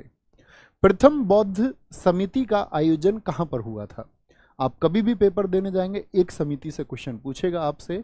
अनिरुद्ध के शासनकाल में हुई, या आपका अजातशत्रु के शासनकाल में, या बिंबिसार, या फिर उदयभद्र के शासनकाल में? पहली बौद्ध समिति भैया अजातशत्रु के शासनकाल में हुई। मैंने कल आपको बताया था महात्मा बुद्ध का परिनिर्वाण कब हुआ था? बताओ, उनकी मृत्यु कब हुई थी? तो उनकी मृत्यु जब हुई तभी मीटिंग हुई कि बौद्ध धर्म को साथी हम बौद्ध धर्म को हम कैसे फैलाएंगे। एक कॉन्फ्रेंस हुआ, एक आपका संगति हुई, जो साथी प्रथम, द्वितीय, तृतीय, चतुर्थ और 5 पूछी जाती हैं। इनके समय आप मुझे बताएं, पहली कब हुई? महात्मा बुद्ध के परिनिर्वाण के समय 483 ईसा पूर्व में हुई। दूसरी साथी 383 ईसा पूर्व में हुई। तीसरी 255 ईसा पूर्व में, जिसका समय कई बार 251 भी लिखा हुआ मिलता है। चौथी प्रथम शताब्दी में हुई, यानी पहली सेंचुरी में। इसको भी लोग बोलते हैं कि दूसरी सेंचुरी की शुरुआत में हुई, कुछ इस तरह से। जो पांचवी आपका साथी हुई ये 1871 में हुई। क्या बोलेंगे? 1871 में। राजा कौन था साथी? आपका बोलेंगे एके। क्या बोलेंगे? एके। अजातशत्रु पहली जो हुई साथी आपका अजातशत्रु के समय पर हुई। दूसरी जो हुई साथी आपका कालाशोक के समय पर हुई, राजा था कालाशोक। तीसरी साथी आपका अशोक के समय पर हुई। और चौथी आपका साथी कनिष्क के समय पर हुई। किसके समय पर हुई? कनिष्क के समय पर हुई, आपका कनिष्क के समय पर। ठीक है, मुझे बताओ इनके जगह स्थान कौन कौन से थे? तो आरवीपी के, क्या हम पीके हैं? आरवीपी के। तो क्या बोलेंगे? पहली राजगृह में हुई थी आपका राजगृह। दूसरी साथी आपका वैशाली में हुई थी। तीसरी आपका साथी पाटलिपुत्र को आज क्या नाम देते हैं हम? पटना, बिहार, ये पाटलिपुत्र ही है। और चौथी हुई थी कुंडलवन, कश्मीर में। कहाँ पर? कुंडलवन में हुई थी। इनके भैया अध्यक्ष कौन थे? पहली जो बौद्ध संगति हुई उसके समय अध्यक्ष कौन थे? महाकश्यप थे। कौन थे? महाकश्यप उसके समय अध्यक्ष थे। दूसरी के समय साथी आपका सभाकामी अध्यक्ष थे। कौन? सभाकामीर अध्यक्ष थे। तीसरी के समय आपका मोगलीपुत्र। क्रम से याद रखते हैं कि एक महान सभा हुई, उसमें सबको बुलाया गया। मोगली ने भाग भाग के सबको बुलाया, और वसुमित्र चौथी के क्या रहे साथी? आपका अध्यक्ष रहे। इसमें एक उपाध्यक्ष भी रहे थे आपका, और उपाध्यक्ष थे साथी आपका कौन? अश्व घोष, जिनकी किताब मैंने आपको अभी बताई थी, अश्व घोष। ठीक है, अश्व घोष। पांचवी जो हुई साथी आपका वो राजा मिंडन के समय पर हुई। राजा मिंडन के समय पर हुई, और राजा मिंडन ने इसको कहाँ पर कराया? म्यांमार में कराया। ठीक है, ये बहुत नहीं पूछी जाती लेकिन पूछी जा चुकी है। ठीक है, यूपीपीएससी में पूछी जा चुकी है। आगे आएंगे। मिलिंद पन्हो क्या है? मिलिंद पन्हो एक बहुत चर्चित पुस्तक है भारत की, वो क्या है साथी बताएंगे एक बार। एक संस्कृत का नाटक है, एक जैनों की एक कथा है, एक पाली ग्रंथ है, या फिर एक फारसी महाकाव्य है। ये पाली ग्रंथ है साथी। इसमें 2 लोगों की चर्चा है। इसमें जो मिलिंद कहा गया है, मिलिंद कहा गया है मिनांडर को। मिनांडर जो कि एक शक शासक था, और एक साथी आपका क्या बोलेंगे? एक बौद्ध गुरु हम कह सकते हैं, बौद्ध भिक्षु ही कहें तो ज़्यादा अच्छा है। एक बौद्ध भिक्षु था नागसेन। क्या बोलेंगे? नागसेन। इन दोनों का कन्वर्सेशन है, इन दोनों की साथी वार्ता है कि किसने किसने मिनांडर ने प्रश्न किए, मिलिंद उसको कहा गया उनके अनुसार, तो मिलिंद ने प्रश्न किए, हर चीज पर प्रश्न किए, और बौद्ध भिक्षु आपका नागसेन ने क्या किया, उनके जवाब दिए थे, उनके जवाब दिए। निम्नलिखित में से किस बौद्ध ग्रंथ में संघ जीवन के नियम प्राप्त होते हैं? संघ जीवन के नियम प्राप्त होते हैं, किस में प्राप्त होते हैं? दीघ निकाय में, विनय पिटक में, अभिधम पिटक में, या साथ ही आपका विभाषा शास्त्र में? किस में बोलेंगे भाई फटाफट से? बहुत बढ़िया, बहुत गजब, आगे आ जाएंगे। सर मुझको ना नीनी आ रही है, क्या कह रहे हैं? नींद में कैसे लिख दिया भाई कमेंट तुमने? सुला दो इनको। निम्नलिखित में से किस बौद्ध ग्रंथ में संघ जीवन के, तुमने एक मूवी देखी है वो, किसने बौद्ध ग्रंथ में संघ जीवन के नियम प्राप्त होते हैं? दीघ निकाय, विनय पिटक, अभिधम पिटक, या विभाषा शास्त्र होगा। विनय पिटक में क्या है? बौद्ध ग्रंथ में संघ जीवन, यानी कि जितने भी भिक्षु हैं उन भिक्षुओं का जीवन कैसा होगा, भिक्षु का जीवन कैसा होगा, संघ अर्थात जो बौद्ध भिक्षुओं का संगठन है वो किस तरह से, उनका वे ऑफ लाइफ क्या होगा, उनका ध्यान किस तरह से होगा। मैं कथा सुनाता हूं साथी, आपको 1 मिनट लगेगी। महात्मा बुद्ध के पीछे जब बहुत सारे भिक्षु हो लिए तो सारे भिक्षु अपने अपने काम में, मतलब उनको तो मुक्ति मिलनी थी, हर चीज उनको छोड़ देनी थी, समाज से वैराग्य उनको छोड़ना था, तो उनके पास कुछ कपड़े बचे, वो उन कपड़ों को ही कसने में लग जाते, उन कपड़ों पर ही वो डिजाइन बनाने लगे। जो उनके पास एक लोटा था उस लोटे को ही वो सजाने लगे। तो बुद्ध बड़े गुस्से में हुए और बुद्ध ने उनसे ऐसा करने को मना किया। तो उन्होंने पूछा बुद्ध से, जब वो परेशान हुए कि भाई आप परेशान क्यों हैं गुरुवर, इतने परेशान क्यों है?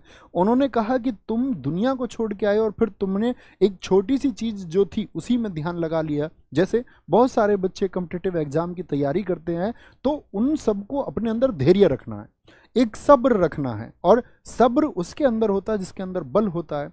तो मैं हमेशा कहता हूं फोन दूर रखो और कॉपी पेन लेके हमेशा नोट करो। लेकिन कुछ साथी नहीं पालन करते हैं, ये उन्हीं भिक्षुओं की तरह हैं जिनको जीवन में कुछ नहीं मिलना है, क्योंकि जो उनके पास है, उनके पास फोन है उंगलियां चलाने के लिए, कमेंट चलाने के लिए, तो वो उसी पर उंगलियां चलाने लग जाएंगे। लेकिन कुछ साथी संयमी होंगे जो दूर से कक्षा को देख रहे होंगे, पेन कॉपी लेकर के जो जरूरी चीज है वो कर रहे हैं।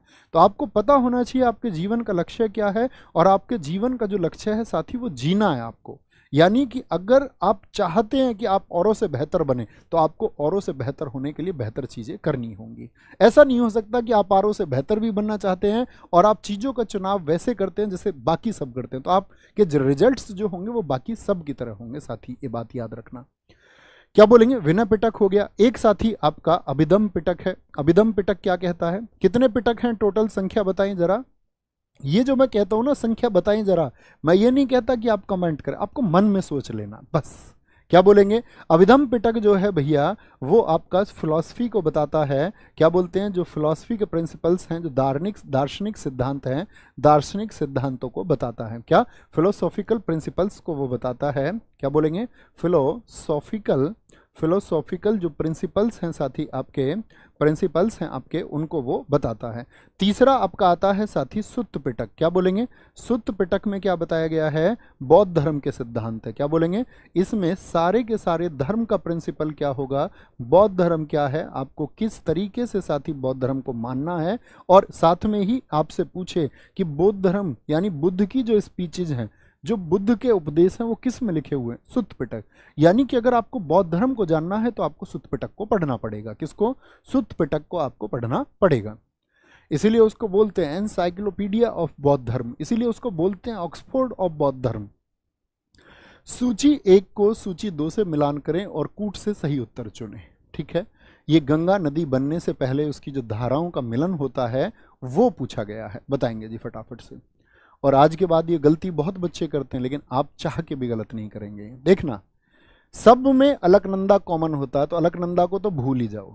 अलकनंदा को साथ ही मिटा दूं थोड़ी देर के लिए? जी भैया, याद करने के लिए मिटाना पड़ रहा है तो मिटा लो, थोड़ी देर के लिए अलकनंदा का काम खत्म कर देते हैं। ठीक है, अब देखो, अलकनंदा मतलब हमेशा रहेगा तो मिलान करना में दिक्कत आएगी।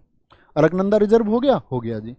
रुद्र प्रयाग, रुद्र का मतलब क्या होता है? भगवान शिव जी को कहते हैं रुद्र, गुस्से को भी कहते हैं रुद्र। किसको कहते हैं? और कभी साथी आप रुद्र हो भी ना तो भाई मंदा रुद्र होना। क्या होना? कैसा रुद्र होगे बताओ भैया? मंदा रुद्र होंगे। मंदा रुद्र कभी ज्यादा गुस्सा नहीं करेंगे। नंद को किससे मिला दो, नंद को नंद से ही मिलाना, याद नहीं रखना। नंद प्रयाग, नंद का नंद। कर्ण, कर्ण किसी से डरता है क्या, बोलो, कर्ण किसी से डरता है क्या? कर्ण को भाई डर नहीं है, पिंडार नहीं होता है, पिंडर नदी है, क्या बोलेंगे, पिंडर है। तो कर्ण को किसी से डर नहीं लगता, बोलो भैया कर्ण किसी से डरता नहीं। और देवता को प्रसन्न किसने किया था, भगीरथ ने, तभी तो गंगा जी को लेके आए थे। और पांचवा प्रयाग कौन सा होता है साथी, वो विष्णु प्रयाग है। और विष्णु जी के तो पैर धुलने ही चाहिए, क्या बोलेंगे, ऐसे ही तो बोलेंगे जो लोग उपासक हैं। विष्णु प्रयाग ये मिलते हैं धौली गंगा। और ये पांचों के पांचों स्थल आपको यदि पता रहेंगे, यदि पता रहेंगे तो रुद्र प्रयाग किससे, रुद्र कैसा, मंदा भैया, दो हो गया आपका, इसी में दो है सिर्फ, 2 4 3 1। नंद, नंद हो गया। कर्ण को किसी से डर नहीं है। और साथ ही देवता, देवताओं को किसने प्रश्न किया, भगीरथ ने किया। थम्स अप करो भैया, याद रखेंगे, जी हाँ। और इन पांचों बिंदुओं का मिलन क्या होगा, पांचों को तो अलकनंदा से मिला देंगे। किससे मिला देंगे, अलकनंदा से। रुद्र का किससे हो गया साथी आपका, अब आप मिलान करो स्क्रीन देख करके, ये देख करके नहीं, स्क्रीन देख करके जो मैंने बताया। तो क्या बोलेंगे, रुद्र किससे मिला देंगे भैया, आपका मंदाकिनी से मिला देंगे। नंद को नंदकानिनी से मिला देंगे। कर्ण को भैया हम मिलाएंगे आपका पिंडर से। और देव को मिलाएंगे किससे, भागीरथी से। तो 2 4 3 1 बनेगा। आज के बाद ये गलत मत करना, अलग अलग बिंदु बनता, 10 प्रश्न इससे बन जाते हैं। उन सबका सॉल्यूशन सिर्फ यही है। आगे आएंगे, इनमें से कौन सी नदी है जो गंगा की सहायक नदी है। एसएससी का कोई भी एग्जाम देने जा रहे हो, इस बार भी एग्जाम से पहले कहा, जो सहायक नदियां हैं वो आपको याद कर लेनी है, ठीक है। सहायक नदियां सबकी आपको पता होनी चाहिए साथी, सबकी नदियां आपको पता होनी चाहिए। और ये क्वेश्चन फिक्स है, पूरी ज्योग्राफी एक तरफ और सहायक नदियों का टॉपिक एसएससी के लिए वनडे एग्जाम के लिए एक तरफ। ये बात दिमाग में उठा लो, क्योंकि आपका ज्योग्राफी और इकोनॉमिक्स को क्या कर रहे हैं, एसएससी के एग्जाम्स में घटाते जा रहे हैं निरंतर।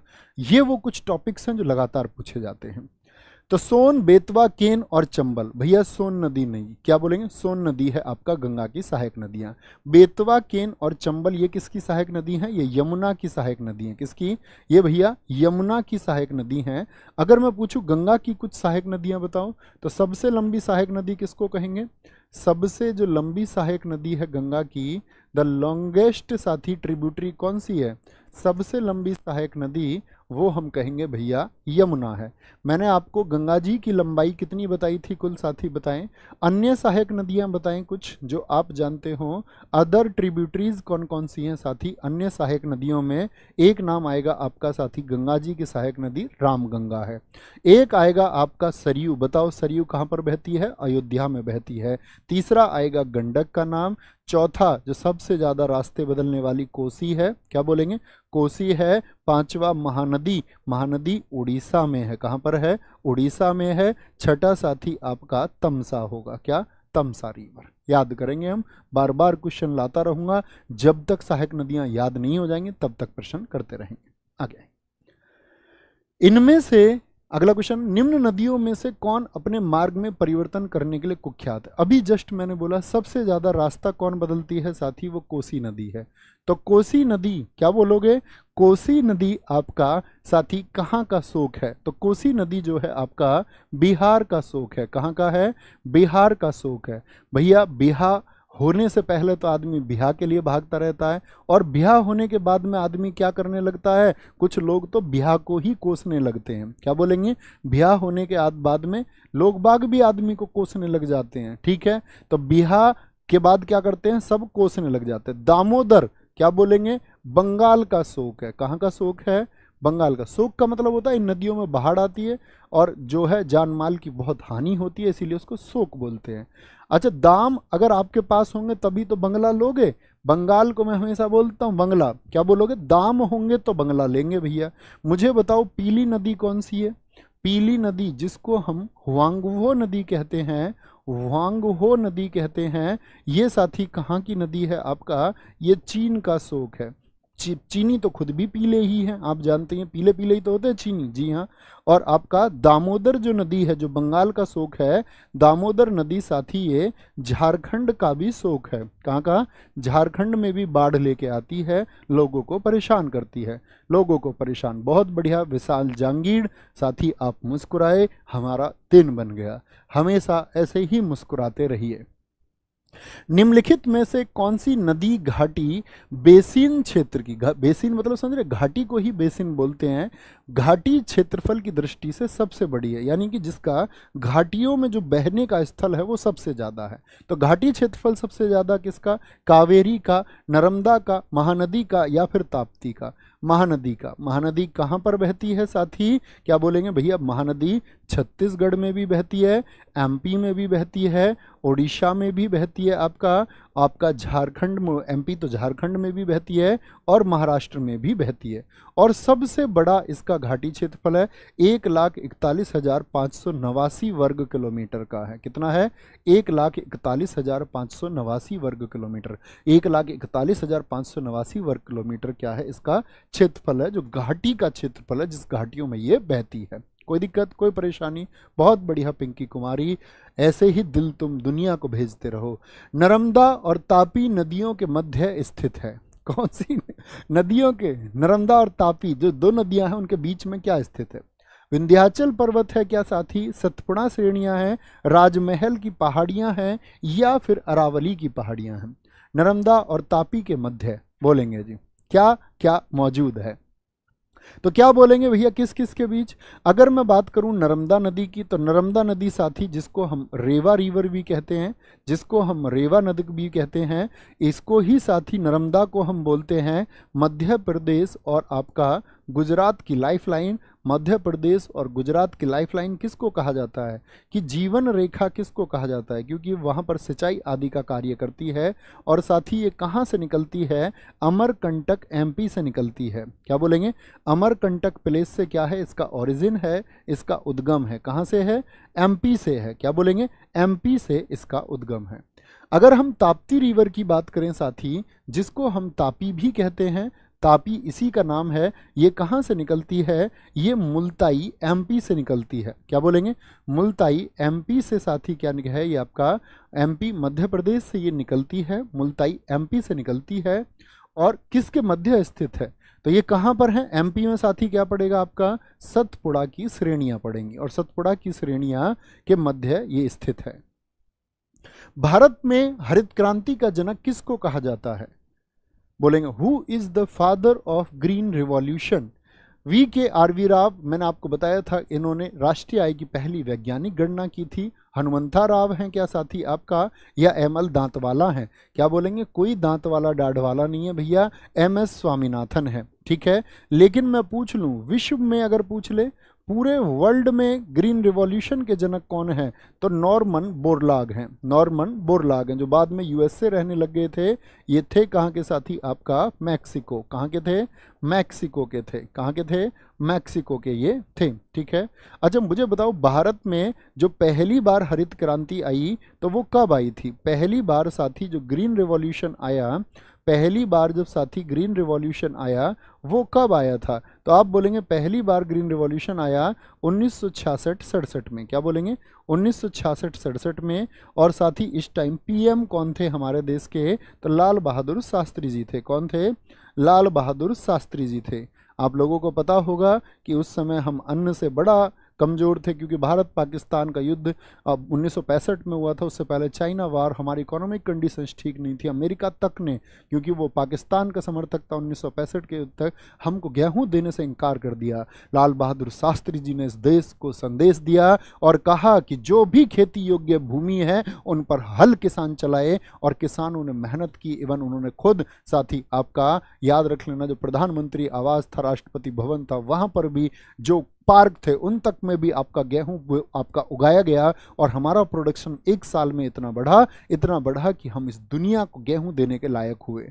तो याद रख लेना, दुनिया आपको क्या सुविधाएं दे रही है या दुनिया कितनी आपके पक्ष में है, उससे कोई मतलब नहीं है। साथ ही आपको किसी से जेलसी नहीं दिखानी है। आपको अपनी सफलता का मिठाई का डिब्बा पड़ोसी के घर नहीं भेजना है, बल्कि आपको अपने आप को प्रूव करना है। सिर्फ इस दुनिया की जो दृष्टि आपके ऊपर हो, जो सहयोग करे या ना करें, लेकिन आपको दिखाना है कि मैं मांगने वाला नहीं, मैं देने वाला हूं, और मैं देने वाली प्रवृत्ति का व्यक्ति हूं। यह आपको भारत की तरह, लाल बहादुर शास्त्री की तरह, या उन आपके भारत के महान विभूतियों की तरह आपको दिखाना होगा। 1966-67 में ही साथी कृषि मंत्री कौन थे हमारे? इस समय पर जो कृषि मंत्री थे उन्हीं को साथ ही हरित क्रांति का राजनीतिक जनक कहा जाता है। क्या बोलेंगे? हरित क्रांति का पॉलिटिकल फादर उन्हीं को कहा जाता है। हरित क्रांति का राजनीतिक जनक कौन है? अगर ये क्वेश्चन बन जाए तो तब शास्त्री आपका क्या बोलेंगे? ना तो शास्त्री जी उत्तर होंगे, ना साथ ही एम एस स्वामीनाथन उत्तर होंगे, इसके उत्तर होंगे सिर्फ चिदम्बरम सुब्रमण्यम। क्या बोलोगे? चिदम्बरम सुब्रमण्यम, तब इसके आंसर हो जाएंगे। क्या बोलेंगे? चिदम्बरम सुब्रमण्यम कौन थे? उस समय के कृषि मंत्री थे। गलती नहीं करनी है। अब मुझे बताएं, जैसे ये क्रांति होगी, हरित क्रांति किसके लिए? फसलों के लिए है। नीली क्रांति के जनक कौन है? और नीली क्रांति का संबंध किससे है? ब्लू रिवॉल्यूशन साथी आपका। तो आप बोलेंगे नीली क्रांति भैया, जो कि हमारा किससे? मछली उत्पादन से है। इसके जनक हैं अरुण कृष्णन। कौन है? अरुण कृष्णन इसके जनक हैं। गुलाबी क्रांति जो कि साथी आपका झींगा उत्पादन से जुड़ी हुई है, इसके कौन है साथी आपका जनक? दुर्गेश पटेल जी ने इसको शुरू किया। दुर्गेश पटेल जी ने इसको शुरू किया था आपका। स्वर्ण क्रांति के जनक कौन है? गोल्डन रिवॉल्यूशन के फादर कौन है? तो क्या बोलेंगे? निरपुख हैं। कौन है आपका? निरपुख तो तेज हैं साथी आपका, निरपुख तो तेज है। ठीक है। लाल क्रांति के जनक कौन है साथी? जो मांस और अंडा उत्पादन से जुड़ी हुई है, विशाल तिवारी जी हैं। कौन है? विशाल तिवारी हैं। विशाल तिवारी हैं। सिल्वर क्रांति के जनक कौन है साथी आपका? सिल्वर क्रांति के जनक तो नहीं बोलेंगे आपका, क्या बोलेंगे भैया? जानकी बोल सकते हैं हम। कौन होंगी? इंदिरा गांधी जी होंगी। क्या बोलेंगे? मदर हैं। क्या बोलेंगे? क्योंकि फादर बोलना यहाँ पर ठीक नहीं होगा, इंदिरा गांधी हो जाएंगी। क्या बोलेंगे? इंदिरा गांधी हो जाएंगी। आगे आगे एगमार्क एक्ट साथी आपका, एगमार्क एक्ट जो आया आपका, एगमार्क बोलते एग्रीकल्चर मार्क एक्ट जो आया भारत में, वो कब से लागू किया गया? 1937, 1952, 1957 या 1965? याद रख लेना। एग मार्क जो कृषि उत्पादों पर लगता है, किसके द्वारा? कौन से उत्पादों पर लगता है? जो एग्रीकल्चर आपका प्रोडक्ट्स होते हैं, कृषि उत्पादों पर ये लगाया जाता है। ठीक है, कि वो चीज़ें फिर वैलिड हो जाती है। विपणन विभाग उसको लगाता है साथ ही। क्या हो जाएगा आपका? कृषि उत्पादों पर। निम्न में से कौन फसलों के जो न्यूनतम समर्थन मूल्य निर्धारण करता है? क्या बोलते हैं? न्यूनतम मूल्य समर्थन, यानी कि मिनिमम सपोर्ट प्राइस, जिसको हम एमएसपी बोलते हैं। एक दो बार फुल फॉर्म बोलो एमएसपी का क्या होता है। अभी आप देखेंगे गेहूं कटे हैं तो अक्सर एमएसपी की खबरें आती होंगी। आप किसान आंदोलन के दौरान भी देखते होंगे एमएसपी को लेकर के बहुत सारी बातें होते हैं। मिनिमम सपोर्ट प्राइस की इस फसल का न्यूनतम मूल्य इतना होगा, न्यूनतम मूल्य इतना होगा। ये साथी कौन बताता है? क्या बोलेंगे आपका? भारतीय कृषि अनुसंधान संस्थान बताता है, नाबार्ड बताता है, या कृषि लागत एवं कीमत आयोग। इसको बोलते हैं agriculture cost and prices commission. इसका फुल फॉर्म आपको पता होना चाहिए। इसी को हम सीएसीपी कहते हैं। और सीएसीपी की जो साथी स्थापना हुई थी वो हुई थी 1965 में। क्या बोलेंगे?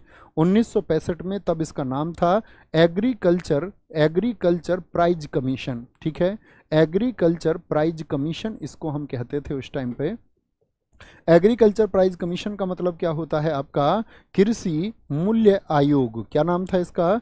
कृषि मूल्य आयोग। बहुत बार पूछा गया है कि आपका सीएसीपी का पुराना नाम क्या था, तो कृषि मूल्य आयोग था। क्या था? कृषि मूल्य आयोग इसका नाम था। ठीक है, और ये कृषि मूल्य आयोग ही साथी आपका 1985 में नाम 1985 में इसका नाम सीएसीपी हुआ। क्या बोलेंगे? क्या बोलेंगे? Agriculture cost and prices commission CACP हुआ। कब हुआ? 1985 में हुआ। अच्छा मुझे बताओ, कुल कितनी फसलों के लिए एमएसपी दिया जाता है? कुल कितनी फसलों के लिए, कुल साथी कितनी फसल हैं, कितनी क्रॉप्स हैं आपकी जिनके लिए एमएसपी दिया जाता है? तो कितनी फसलों के लिए जाता है? 22 फसलों के लिए दिया जाता है। यहाँ पर क्वेश्चन बनता है साथी किस तरह से? 7 फसलें ऐसी हैं जो अनाज हैं, यानी कि लगभग मोटे अनाज हैं साथी हमारे। ठीक है, 5 इसमें साथी दाल हैं हमारी। अगर मैं बात करूं, इसमें साथी हमारे 7 तिलहन हैं जिनसे तेल निकलता है, जैसे कि सरसों आदि। ठीक है, 7 तिलहन है। 3 साथी आपका वाणिज्यिक, यानी कि जो कॉमर्शियल पर्पस से यूज होती हैं, कॉमर्शियल यानी कि 3 वाणिज्यिक फसलें हैं हमारी, जैसे कपास, खोपरा, कच्चा जूट। इससे तो क्वेश्चन भी बनता है कौन कौन सी आती हैं इसमें। एक तो कपास है, पूछता कौन सी वाणिज्यिक फसल नहीं है। कपास होती है, खोपरा है, खोपरा है और साथ ही आपका जूट है, ठीक है। और गन्ने के लिए क्या देते हैं हम बताएंगे। गन्ने के लिए होता है साथ ही आपका FRP। गन्ने के लिए MSP नहीं, गन्ने के लिए क्या देती है गवर्नमेंट, FRP। इसको बोलते हैं फेयर एंड आपका रिम्यूनरेटिव प्राइस। क्या बोलते हैं, फेयर एंड रिम्यूनरेटिव प्राइज इसको हम बोलते हैं, ठीक है। फेयर एंड रिम्यूनरेटिव प्राइज यानी हिंदी में बोलते हैं उचित। फेयर मतलब उचित, रिम्यूनरेटिव मतलब लाभकारी। उचित और लाभकारी मूल्य किसके लिए दिया जाता है, उचित और लाभकारी मूल्य किसके लिए दिया जाता है साथ ही आपका, हम कहेंगे गन्ने के लिए। तो गन्ने के लिए क्या देंगे, FRP देंगे साथ ही। और 7 5 12 7 19 और 3 22, इन 22 फसलों के लिए क्या देते हैं हम साथ ही, MSP देते हैं। किसके लिए, इन 22 फसलों के लिए हम MSP देते हैं, ठीक है। सर खोपरा क्या होता, अब तुमने नहीं देखा तो फसल का नाम है, फोटो डाल के उसको देखना, यूट्यूब पे सर्च करना, गूगल पे सर्च करना। अभी तो बताया तुम्हें, मैं एक क्लास में सिखाता हूं, तुम उसी को अप्लाई नहीं करते। अब तुमने जान लिया तो किनारे पर लिख दो खोपरा के बारे में रिसर्च करेंगे, ठीक है। तुमने कुछ नहीं देखा, अब तुमने सोचना, ऐसा तो तुमको सोचना है। जिसको रिसर्च करनी है वो सोचेगा 22 फसलें कौन सी हैं, वो कैसी दिखती हैं, गन्ना कैसा दिखता है, तो वो जानना है तो वो रिसर्च करना है, ठीक है। आगे आएंगे। सार्वजनिक वितरण प्रणाली को बनाए रखने के लिए बफर स्टॉक के निर्माण के लिए सरकार जिस मूल्य पर अनाज खरीदती है उसे क्या कहा जाता है, उसे क्या कहा जाता है। विकास बिश्नोई जी लगातार एक कमेंट करते हुए, भैया थोड़ा साइड हो जाइए। दोस्त मैं खुद ही साइड रहता हूँ, इतना खुद ही मैं साइड रख के रहता हूँ हमेशा कि आपको लिखने में दिक्कत ना आए। फटाफट से उत्तर देंगे गजब तरीके से। और वैसे साइड होने की बात है तो दुनिया हमें साइड करने के लिए लगी है, हम आज तक नहीं हुए साइड, बचपन से ही नहीं हुए ये मजाक है। सार्वजनिक वितरण प्रणाली को बनाए रखने के लिए बफर स्टॉक के निर्माण के लिए सरकार जिस मूल्य पर अनाज खरीदती है, अभी बोला साथी, वो MSP होता है। क्या बोलेंगे, उसको हम क्या कहते हैं, MSP। मुझे बताओ गेहूं के लिए MSP क्या है, वर्तमान में गेहूं का MSP क्या है। वर्तमान MSP पे क्वेश्चन पूछे जाते हैं। 2024 के लिए रबी फसलों के MSP सरकार ने लॉन्च करे, तो मुझे बताओ गेहूं का MSP क्या है, ठीक है। ग्रेन का MSP क्या है, 2275 है। क्या बोलेंगे, 2275 रुपये है। सरसों का MSP सरकार ने क्या लॉन्च किया, सरसों का साथी 5650 रुपये। मसूर की दाल 6425 रुपये। क्या बोलेंगे, मसूर दाल का MSP क्या रहा, ये कुछ इंपॉर्टेंट है, 6425 रुपये। चने का 5440 रुपये। क्या बोलेंगे, चने का 5440 रुपये आपका। और जौ का साथी गेहूं से कम ही रहता है, 1850 रुपये। ये MSP है। क्या है, ये MSP है, ठीक है। आगे आएंगे। नेक्स्ट है, किसी वस्तु का भार जो वेट है, वेट क्या होगा आपका, वेट का फॉर्मूला क्या बताया था, W बराबर होता है M/G। तो अगर भार की बात करेंगे तो किस पर डिपेंड करेगा, गुरुत्वीय त्वरण पर। और साथ ही जो वस्तु का भार है वो क्या होगा, ध्रुवों पर अधिकतम होता है। क्या होगा, ध्रुवों पर अधिकतम होगा। और साथ ही केंद्र पर क्या हो जाएगा, केंद्र पर G शून्य होता है, तो वेट भी क्या हो जाएगा, केट पर क्या हो जाएगा आपका, शून्य हो जाएगा। क्या हो जाएगा, शून्य हो जाएगा। ये आपको हमेशा पता होना चाहिए। कहाँ पर ज़्यादा होता है, केंद्र पर शून्य, तो ध्रुवों की तरफ जाएंगे तो क्या होता है साथी, बढ़ता है। और सबसे ज़्यादा मैक्सिमम हो जाता है ध्रुवों पर, ठीक है। कोई दिक्कत, कोई परेशानी। वायुमंडलीय दाब का अचानक गिरना क्या इंगित करता है, वायुमंडलीय दाब यानी कि साथी आपका किस पर देखा जाता है, ये बैरोमीटर। मुझे बताएं बैरोमीटर का आविष्कार किसने किया था, बैरोमीटर का साथी, जो बैरोमीटर का आविष्कार किया वो किसने किया था, इसका इन्वेंशन किसने किया है। क्या बोलेंगे भैया, टोर। मुझे नाम याद नहीं है, मैं उम्मीद करूंगा मेरे छात्र मुझसे ज़्यादा होशियार हैं, सारे दोस्त उत्तर बता सकते हैं। पास्कल बता रहा है कोई, तो कोई स्टॉर्म बता रहा है। अरे उत्तर नहीं देना है, बोलेंगे भैया टॉर। एक साथी का सबसे पहले उत्तर आया, ऊपर दिखाएंगे, सनातनी अर्जुन का, बहुत बढ़िया। टॉर शैली ने, किसने, टॉर शैली, बहुत बढ़िया अर्जुन भाई, बहुत शाबाश कि आपको अर्जुन की तरह सिर्फ और सिर्फ आंख दिख रही है, उस पर निशाना लगाएंगे और आपका निशाना लगेगा साथी। क्या बोलेंगे, वायुमंडलीय दाब, अचानक गिरोगे, अचानक कैसे गिरोगे, कोई आदमी छत पे खड़ा था अचानक गिर गया, क्यों गिर गया, क्योंकि तूफान आ गया। वर्षा कब होगी साथी, जब आपका धीरे धीरे कम हो, तो धीरे धीरे बोल कोई सुन ना ले। इस तरह के आदमी क्या कब सुनता है गाने, जब बारिश का मौसम होता है। जब सुहावना मौसम होता है तभी ऐसे गाने सुनता है। स्वच्छ मौसम क्या होता है? अगर धीरे धीरे ऊपर उठे, क्या बोलेंगे? ऊपर उठना। ऊपर कैसे उठेगा साथी? धीरे धीरे ऊपर उठे तो साफ मौसम को दर्शाता है, साफ मौसम को। एक ट्रेन जैसे ही चलना शुरू करती है, ऐसे एक लड़की स्कूटी पर थी, उसकी सहेली भी पीछे बैठी हुई थी। अब तुम सोचो वो लड़की कहाँ जाएगी, इसीलिए लड़की के साथ स्कूटी पर भूल के ना बैठे। एक ट्रेन जैसे ही चलना आरंभ करती है तो उसमें बैठे हुए यात्री का सिर पीछे की ओर झुक जाता है। यानी कि भैया हमने आपसे क्या बात बताई? हमने आपको बताया कि यहाँ पर एक बैठी हुई है कन्या और एक कन्या उसके पीछे है। इस वाली कन्या ने एकदम से आगे को चला दी तो ये कन्या कहाँ जाएगी? पीछे जाएगी। ऐसा क्यों होता है? ऐसा साथी होता है आपका गति के जड़त्व की वजह से, इनर्शिया ऑफ मोशन की वजह से। अगर गति कभी भी आगे की तरफ होगी, गति कभी भी आगे की तरफ होगी तो चीज कहाँ जाएगी? आपका पीछे की तरफ जाएगी। चीज कहाँ जाएगी? पीछे की तरफ चली जाएगी। ये बात याद रखें। अच्छा, अगर ये तो हुई साथी आपका अचानक चलना आरंभ करे। मैं आपसे कह रहा हूं, अगर आप बात बताई मुझे कि मैं आपसे ये बात कह रहा हूं कि एक गाड़ी थी साथी आपका, एक गाड़ी जो इस टैंक बन गया ये तो पबजी का, एक आपका साथी गाड़ी इस दिशा में जा रही है, एक गाड़ी इस दिशा में जा रही है और एकदम से ये ब्रेक लगा ले तो इसकी दिशा ऐसी है तो यात्री साथी कहां पर जाएगा? ब्रेक लगे तो हमेशा ब्रेक लगेगा तो साथी विराम की वजह से, यानी वस्तु जैसे ही विराम में आएगी, रुकेगी तो वस्तु कहां पर आएगी? आगे की ओर। ये याद रख लेना। ब्रेक लगेंगे तो आगे की ओर। आपका दोस्त ब्रेक लगा दे सामने से तो इसका मतलब आप उसके ऊपर आ जाएंगे। ठीक है, क्या आ जाएंगे? उसके ऊपर। तो समझे? विराम, ब्रेक मतलब विराम। विराम जड़त्व में चीजें आगे की ओर। और गति एकदम से, घोड़ा एकदम से भाग ले, क्या बोले? घोड़ा एकदम से भाग ले तो कहां पर जाएगा व्यक्ति? पीछे की तरफ जाएगा। ओके साहब, आगे आएंगे। पीने के पानी को शुद्ध करने के लिए निम्नलिखित गैसों में से किसके प्रयोग में लाया जाता है? पीने का पानी अगर शुद्ध करना है तो बताएंगे, क्या बोलेंगे? सल्फर डाइऑक्साइड मिलाएंगे। जहर पिलाओगे क्या उसको? क्लोरीन मिलाते हैं। क्या मिलाते हैं? क्लोरीन साथी मिलाते हैं। ठीक है, आगे किएंगे। और एक पाउडर भी मिलाया जाता है। पाउडर कौन सा होता है? पाउडर मिलाया जाता है साथी आपका ब्लीचिंग पाउडर। क्या बोलेंगे? ब्लीचिंग पाउडर को मिलाया जाता है।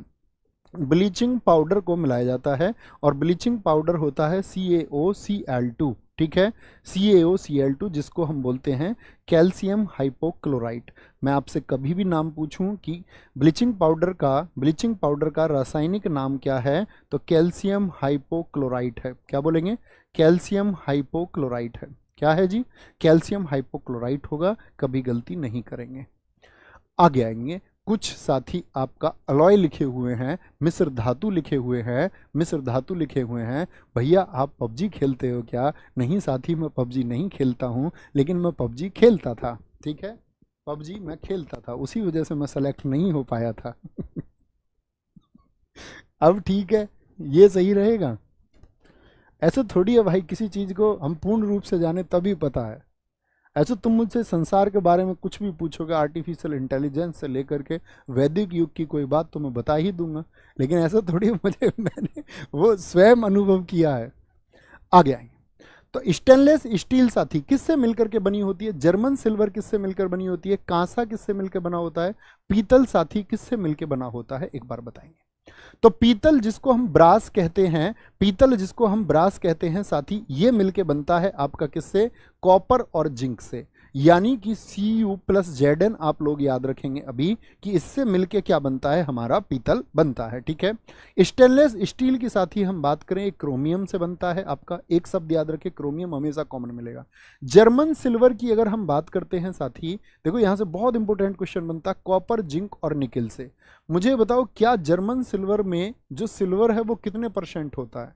ना जाने कितने एग्जाम में पूछा जाता है, इसमें सिल्वर होता भी है या नहीं, ये बता दीजिए, यस और नो। तो आप बोलेंगे भैया इसमें सिल्वर नहीं होता है। क्या बोलेंगे? इसमें सिल्वर नहीं होता है। ये बात याद रखनी है, कभी भी गलती नहीं करेंगे। तो क्या आंसर आ जाएगा आपका? क्या बोलेंगे? कांसा बचा, कांसा, कॉपर और टिन होता है। कांसा होता है जो साथी आपका, आप लोग ओलंपिक में भी पढ़ते होंगे इस बात को कि कांस्य धातु मिलता है, यानी कि ब्रॉन्ज मेडल मिलता है। तो वो कांसा किन चीजों का मिलता है, आपका बनता है? तो Cu+Sn से मिलके बनता है 3421 होगा। क्या होगा? 34 21 होगा। क्या पूछ रहे हैं सर 32 में क्या हो गया? 32 में क्या हो गया? एक ट्रेन जैसे ही चलना आरंभ करती है तो उसमें हुए बैठे व्यक्ति का सिर पीछे की ओर झुक जाता है। ठीक है, इसका कारण है गति की वजह से ऐसा होता है कि एकदम उसने चलना शुरू किया। भाई एकदम ठीक है, कोई दिक्कत नहीं है। आगे आएंगे, नेक्स्ट बोलेंगे निम्नलिखित में से कौन सा बैक्टीरिया जनित रोग नहीं है? बैक्टीरिया को क्या बोलेंगे? क्या बोलेंगे जी? बैक्टीरिया जनित रोग नहीं है। बैक्टीरिया को हिंदी में क्या बोलते हैं? तो बहुत सारे दोस्त तो इसी में कंफ्यूज रहते हैं, जीवाणु है कि वायरस क्या होता है, साथ ही आपका विषाणु होता है। इतनी कॉमन चीजों में कभी कंफ्यूज नहीं होना है ना। क्या बोलेंगे? बैक्टीरिया जीवाणु जनित रोग नहीं है, यानी ऐसा कौन सा है जो जीवाणु की वजह से नहीं होता है? तो क्या बोलेंगे? एंथ्रेक्स है साथी, एंथ्रेक्स। एंथ्रेक्स क्या बोलेंगे? तो क्या कहां पर होता है? ये पशुओं के खुरों में होता है। खुर समझते हैं ना, पैरों की तरफ में, पशुओं के खुरों में ये होता है, पशुओं के खुरों में, पैरों की तरफ। तो ये क्या बैक्टीरिया की वजह से होता है? जी हाँ। हैजा बैक्टीरिया की वजह से होता है, आपका टिटनेस बैक्टीरिया की वजह से होता है, काला अजार बैक्टीरिया की वजह से नहीं होता। काला अजार किसकी वजह से होता? प्रोटोजोआ की वजह से। एक रोग आप भी लिखें साथी जो प्रोटोजोआ का आप जानते हैं। प्रोटोजोआ की वजह से रोग होते हैं आपका पापा काम्पेस होते हैं। क्या होते हैं? पापा काम्पेस होते हैं। ये प्रोटोजोआ के रोग हैं। ठीक है, क्या बोलेंगे? पा से प्रोटोजोआ, ऐसे याद रखो। पा से क्या हो गया आपका साथी? पायरिया हो गया। क्या हो गया? पायरिया हो गया। का से होता है साथी आपका काला अजार। क्या बोलेंगे? काला अजार होता है। मैं से होता है साथी आपका मलेरिया। क्या होता है? मलेरिया होता है। पे से होता है पेचिस, बड़ा बेकार खराब मामला हो जाता है, पेचिस होता है। और सोने का मतलब होता है निद्रा रोग। क्या होता है? निद्रा रोग, नींद आने लगती है जिसमें ज़्यादा। तो पापा काम्पेस होते हैं। पायरिया, क्या बोलेंगे? पायरिया होगा साथी आपका, कालाजार होगा, मलेरिया होगा, पेचिस होगा और निद्रा रोग होगा। क्या हो जाएगा? निद्रा रोग हो जाएगा। ठीक है, 30 साल की ये ट्रिक है, पिछले 30 वर्षों से चल रही है मार्केट में, इसको याद रखो। डेंगू बुखार निम्नलिखित में से किस मच्छर के काटने से होता है? बताएंगे। क्या बोलेंगे? डेंगू बुखार किस मच्छर के काटने से? एनाफ्लीज मच्छर के काटने से, एडीज मच्छर के काटने से, क्यूलेक्स मच्छर या एशियाई बाघ या मच्छर होता है। एशियाई बाघ या साथी आपका मच्छर इसकी वजह से होता है चिकनगुनिया। दुनिया की 2 प्रसिद्ध बीमारियों में से रही है चिकनगुनिया और साथी आपका क्या? Zika virus. क्या बोलेंगे? Zika virus. ये किसकी वजह से होते हैं? एशियाई जो मच्छर होता है आपका। एनाफ्लीज जो होता है साथी, ये आपका मादा एनाफ्लीज काटेगा, महिला काटेगी, महिला मच्छर के काटने से। बेचारे पुरुष मच्छर से तो रोग भी नहीं होते। क्या बोलेंगे? खतरनाक कौन है?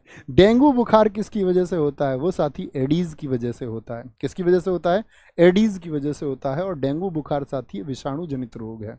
क्या बोलेंगे? एडीज मच्छर की वजह से होता है। आगे आएंगे। हाल ही में प्रधानमंत्री मोदी ने कहां पर महतारी, महतारी किसको बोलते? माता को, महतारी वंदन योजना का साथ ही एक वर्चुअल शुभारंभ किया। तो महतारी योजना कहां की है? आपका छत्तीसगढ़ की है दोस्त।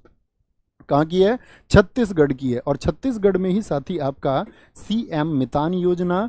छत्तीसगढ़ की राजधानी आप मुझे बताएं, छत्तीसगढ़ के सीएम आप मुझे बताएं, सोचा करो उससे रिलेटेड। सीएम मितान योजना, सीएम महतारी न्याय रथ योजना भी यहाँ पर चली। महतारी न्याय रथ योजना, क्या बोलेंगे? महतारी न्याय रथ योजना कहाँ पर चली? वो भी साथी यहीं पर चली। और तीसरी प्रसिद्ध योजना यहाँ पर चली, हमर सुघड़। क्या बोलेंगे? हमर सुघड़ लायक अभियान। हमर सुघड़ लायक अभियान कहाँ पर चला आपका? क्या बोलेंगे? कहाँ पर आपका चला? ठीक है, बोलेंगे जी मिजोरम। मिजोरम में साथी बहुत प्रसिद्ध रही कमल योजना। क्या बोलेंगे?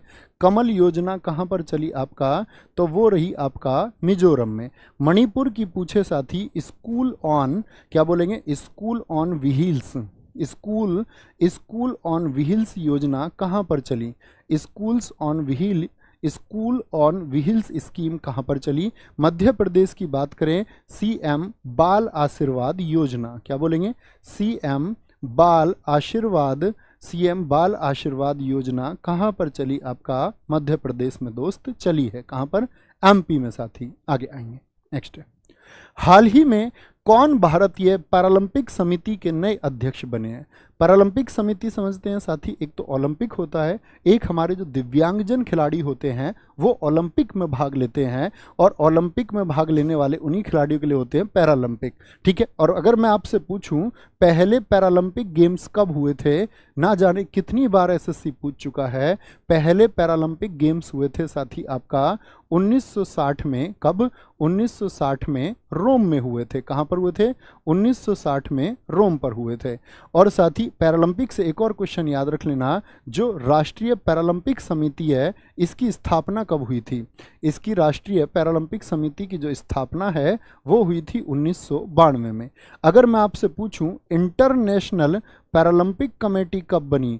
इंटरनेशनल पैरालंपिक कमेटी साथी आपका कब बनी थी? तो वो 1989 में बनी। कब बनी? 1989 में बनी। और बनी कहाँ पर? बॉन, जर्मनी में उसका हेडक्वार्टर है। कहाँ पर?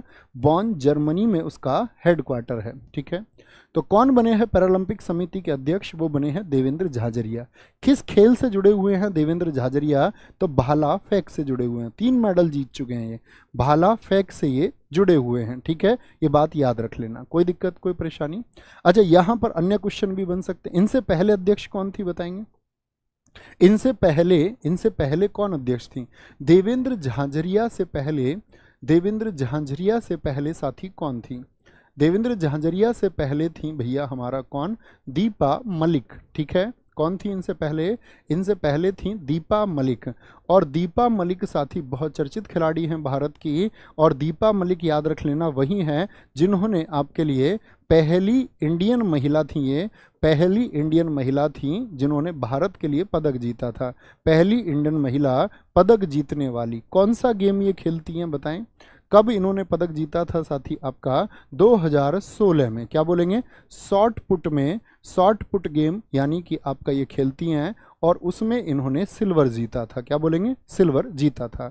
मुझे बताओ साथी, पैरालंपिक में गोल्ड जीतने वाले पहले भारतीय कौन हैं? जैसे ओलंपिक में अभिनव बिंद्रा जी जाने जाते हैं 2008 के लिए, इंडिया हॉकी टीम 1928 एम्स्टर्डम के लिए जानी जाती है। पैरालंपिक में गोल्ड जीतने वाले पहले भारतीय, गोल्ड जीतने वाले पहले इंडियन कौन हैं? क्या बोलेंगे? गोल्ड जीतने वाले पहले इंडियन कौन हैं? तो क्या नाम आएगा आपका? गोल्ड जीतने वाले पहले इंडियन मुरलीकांत हैं। क्या बोलोगे? मुरलीकांत पेटकर हैं जिन्होंने 1972 में साथी आपका गोल्ड जीता था। 1972 में गोल्ड जीता था। ठीक है, कोई दिक्कत कोई परेशानी? आगे आएंगे। क्या बोलेंगे? कौन है? मुरलीकांत पेटकर हैं। नेक्स्ट है, हाल ही में किस राज्य के मांजुली मुखेटे और पांडुलिपि पेंटिंग्स को जीआई टैग मिला है? कहाँ के हैं ये साथी आपका मांजुली मुखोटा और आपका पांडुलिपि पेंटिंग जिनको जीआई टैग मिला? बहुत इंपॉर्टेंट, असम, मेघालय, त्रिपुरा या उड़ीसा? तो ये असम के, असम में माजुली द्वीप भी स्थित है, सारे लोग जानते हैं, तो माजुली मुखोटा वहां से याद रखेंगे, और पांडुलिपि भी याद रखना है। क्या बोलेंगे? असम के हैं भैया। उड़ीसा की साथी अभी चर्चित रही काई चटनी। क्या बोलोगे? काई चटनी कहाँ की है? वो उड़ीसा की है। कहाँ की है? उड़ीसा की काई चटनी। और डोंगरिया कौंदसाल को क्या बोलेंगे? डोंगरिया कौंदसाल कहाँ के रहे साथी जिनको अभी जीआई टैग मिला? ये उड़ीसा का है। आपका आदि केकर को अगर मैं पूछूं वो कहाँ का है साथी, तो क्या बोलेंगे? कुछ अन्य पूछे, अरुणाचल के कौन से थे जिनको आपका जीआई टैग इस वर्ष मिला, अभी हाल ही में चर्चित मिला? तो अरुणाचल का साथी आदि केकर जो कि अदरक है। तो ऐसे पूछता है, पता कैसे पूछेगा? ऐसे क्वेश्चन आपसे पूछेगा कि आदि केकिर जो है साथी आपका, आदि केकिर वो किसकी प्रजाति है? तो क्या बोलेंगे? भैया वो अदरक की प्रजाति है। आदि केकिर किसकी प्रजाति है? अदरक की प्रजाति है। आपका वांचो डांस मैंने बताया था, वांचो शिल्प कहाँ की है? ये अरुणाचल की है। वांचो एक डांस भी होता है आपका। त्रिपुरा का साथी जीआई टैग बहुत चर्चित रहा, त्रिपुरा का रीशा जो वहाँ की पोशाक है। अब ऐसे क्वेश्चन को एसएससी पकड़ लेगा कि रीशा पोशाक का संबंध किस राज्य से है? और अयोध्या के क्या साथी जीआई टैग पा गए? अयोध्या के साथी आपका बेसन के लड्डू। क्या बोलेंगे? यूपी के एग्जाम्स के लिए बहुत इंपॉर्टेंट, बेसन लड्डू कहाँ के हैं? जीआई टैग पाने वाले बेसन के लड्डू कहाँ के हैं? अयोध्या के हैं। अंतिम प्रश्न पर चलते हैं। हाल ही में कहां पर 3 दिवसीय पूसा कृषि विज्ञान मेला, पूसा कृषि विज्ञान मेला शुरू हुआ है? बिहार में, छत्तीसगढ़, झारखंड या नई दिल्ली? क्या बोलेंगे भैया? नहीं, सॉरी, नई दिल्ली नहीं, झारखंड में। कहाँ पर? पूसा आपका साथी झारखंड में शुरू हुआ। और यहीं पर याद रख लेना 10,000वें जन औषधि केंद्र का उद्घाटन नरेंद्र मोदी जी ने किया। जन औषधि केंद्र का उद्घाटन, क्या बोलेंगे? जन औषधि केंद्र का उद्घाटन दोस्त आपका किस जगह पर हुआ झारखंड में? तो वो हुआ साथी आपका कहाँ पर? देवघर में। क्या बोलेंगे? देवघर में। अभी हाल ही में झारखंड में साथी विधवाओं के पुनर्विवाह के लिए विधवा पुनर्विवाह, क्या बोलेंगे? विधवा पुनर्विवाह प्रोत्साहन योजना, क्या बोलेंगे? ये किसने शुरू की? प्रोत्साहन योजना ये किसने शुरू की साथी? आपका झारखंड ने शुरू की है। किसने? झारखंड ने। अच्छा मुझे बताओ, विधवा पुनर्विवाह के जनक कौन थे साथी आपका? तो आप बोलेंगे उसके लिए प्रयास किए। मैं आपकी तरफ से आंसर सुनना चाहूंगा। ईश्वर चंद्र विद्यासागर ने। और जब ईश्वर चंद्र विद्यासागर ने, क्योंकि साथी हमारा समाज ऐसा ही था, वो क्या है कि वो चाहता था कि अगर किसी का पति मर चुका है तो उस स्त्री को भी सती हो जाना है। तो समाज में बहुत सारी कुरीतियां हमेशा होती हैं, बहुत सारी कमियां होती हैं, जिनको हमें समाज से मिलकर दूर करने की जरूरत होती है।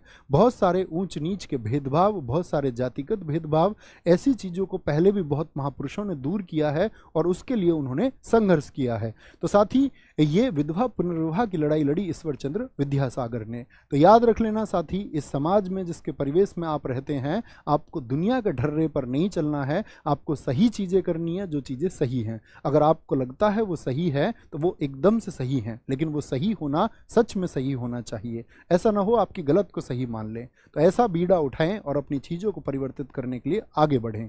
और आप आगे बढ़ेंगे, हो सकता है आपकी राह में बहुत सारी परेशानियां आएं, लेकिन आज अगर परेशानियां आती तो हम ईश्वर चंद्र विद्यासागर का नाम ना ले रहे होते। अगर आपको सच में समाज में परिवर्तन करने हैं, आप चाहते हैं साथी कि किसी प्रकार का भेदभाव, किसी प्रकार का जेंडर डिफरेंस, किसी प्रकार का कास्ट डिफरेंस, किसी प्रकार का रिलीजन डिफरेंस ना रहे, तो इसके लिए आपको आगे बढ़ के मेहनत करनी होगी और चीज़ें आपको खुद करनी होंगी। तो ख्याल रखिए अपना बहुत सारा। आज का मैं होमवर्क का क्वेश्चन आपको दे देता हूं। मेहनत जो करेगा साथी वो रिजल्ट बना के रहेगा, और उसका रिजल्ट हमेशा बना है और उसका रिजल्ट हमेशा बनता रहेगा। तो याद रख लेना, दरिया हो या पहाड़ हो, टकराना चाहिए। दरिया हो या पहाड़ हो, टकराना चाहिए। जब तक ना टूटे सांस तब तक जीना चाहिए। चाहे वैसे तो हैं कदम कदम पर दीवारें, चाहे वैसे तो हैं कदम कदम पर दीवारें, अगर ना हो कोई दीवार तो साथी फिर खुद से भी उलझ जाना चाहिए।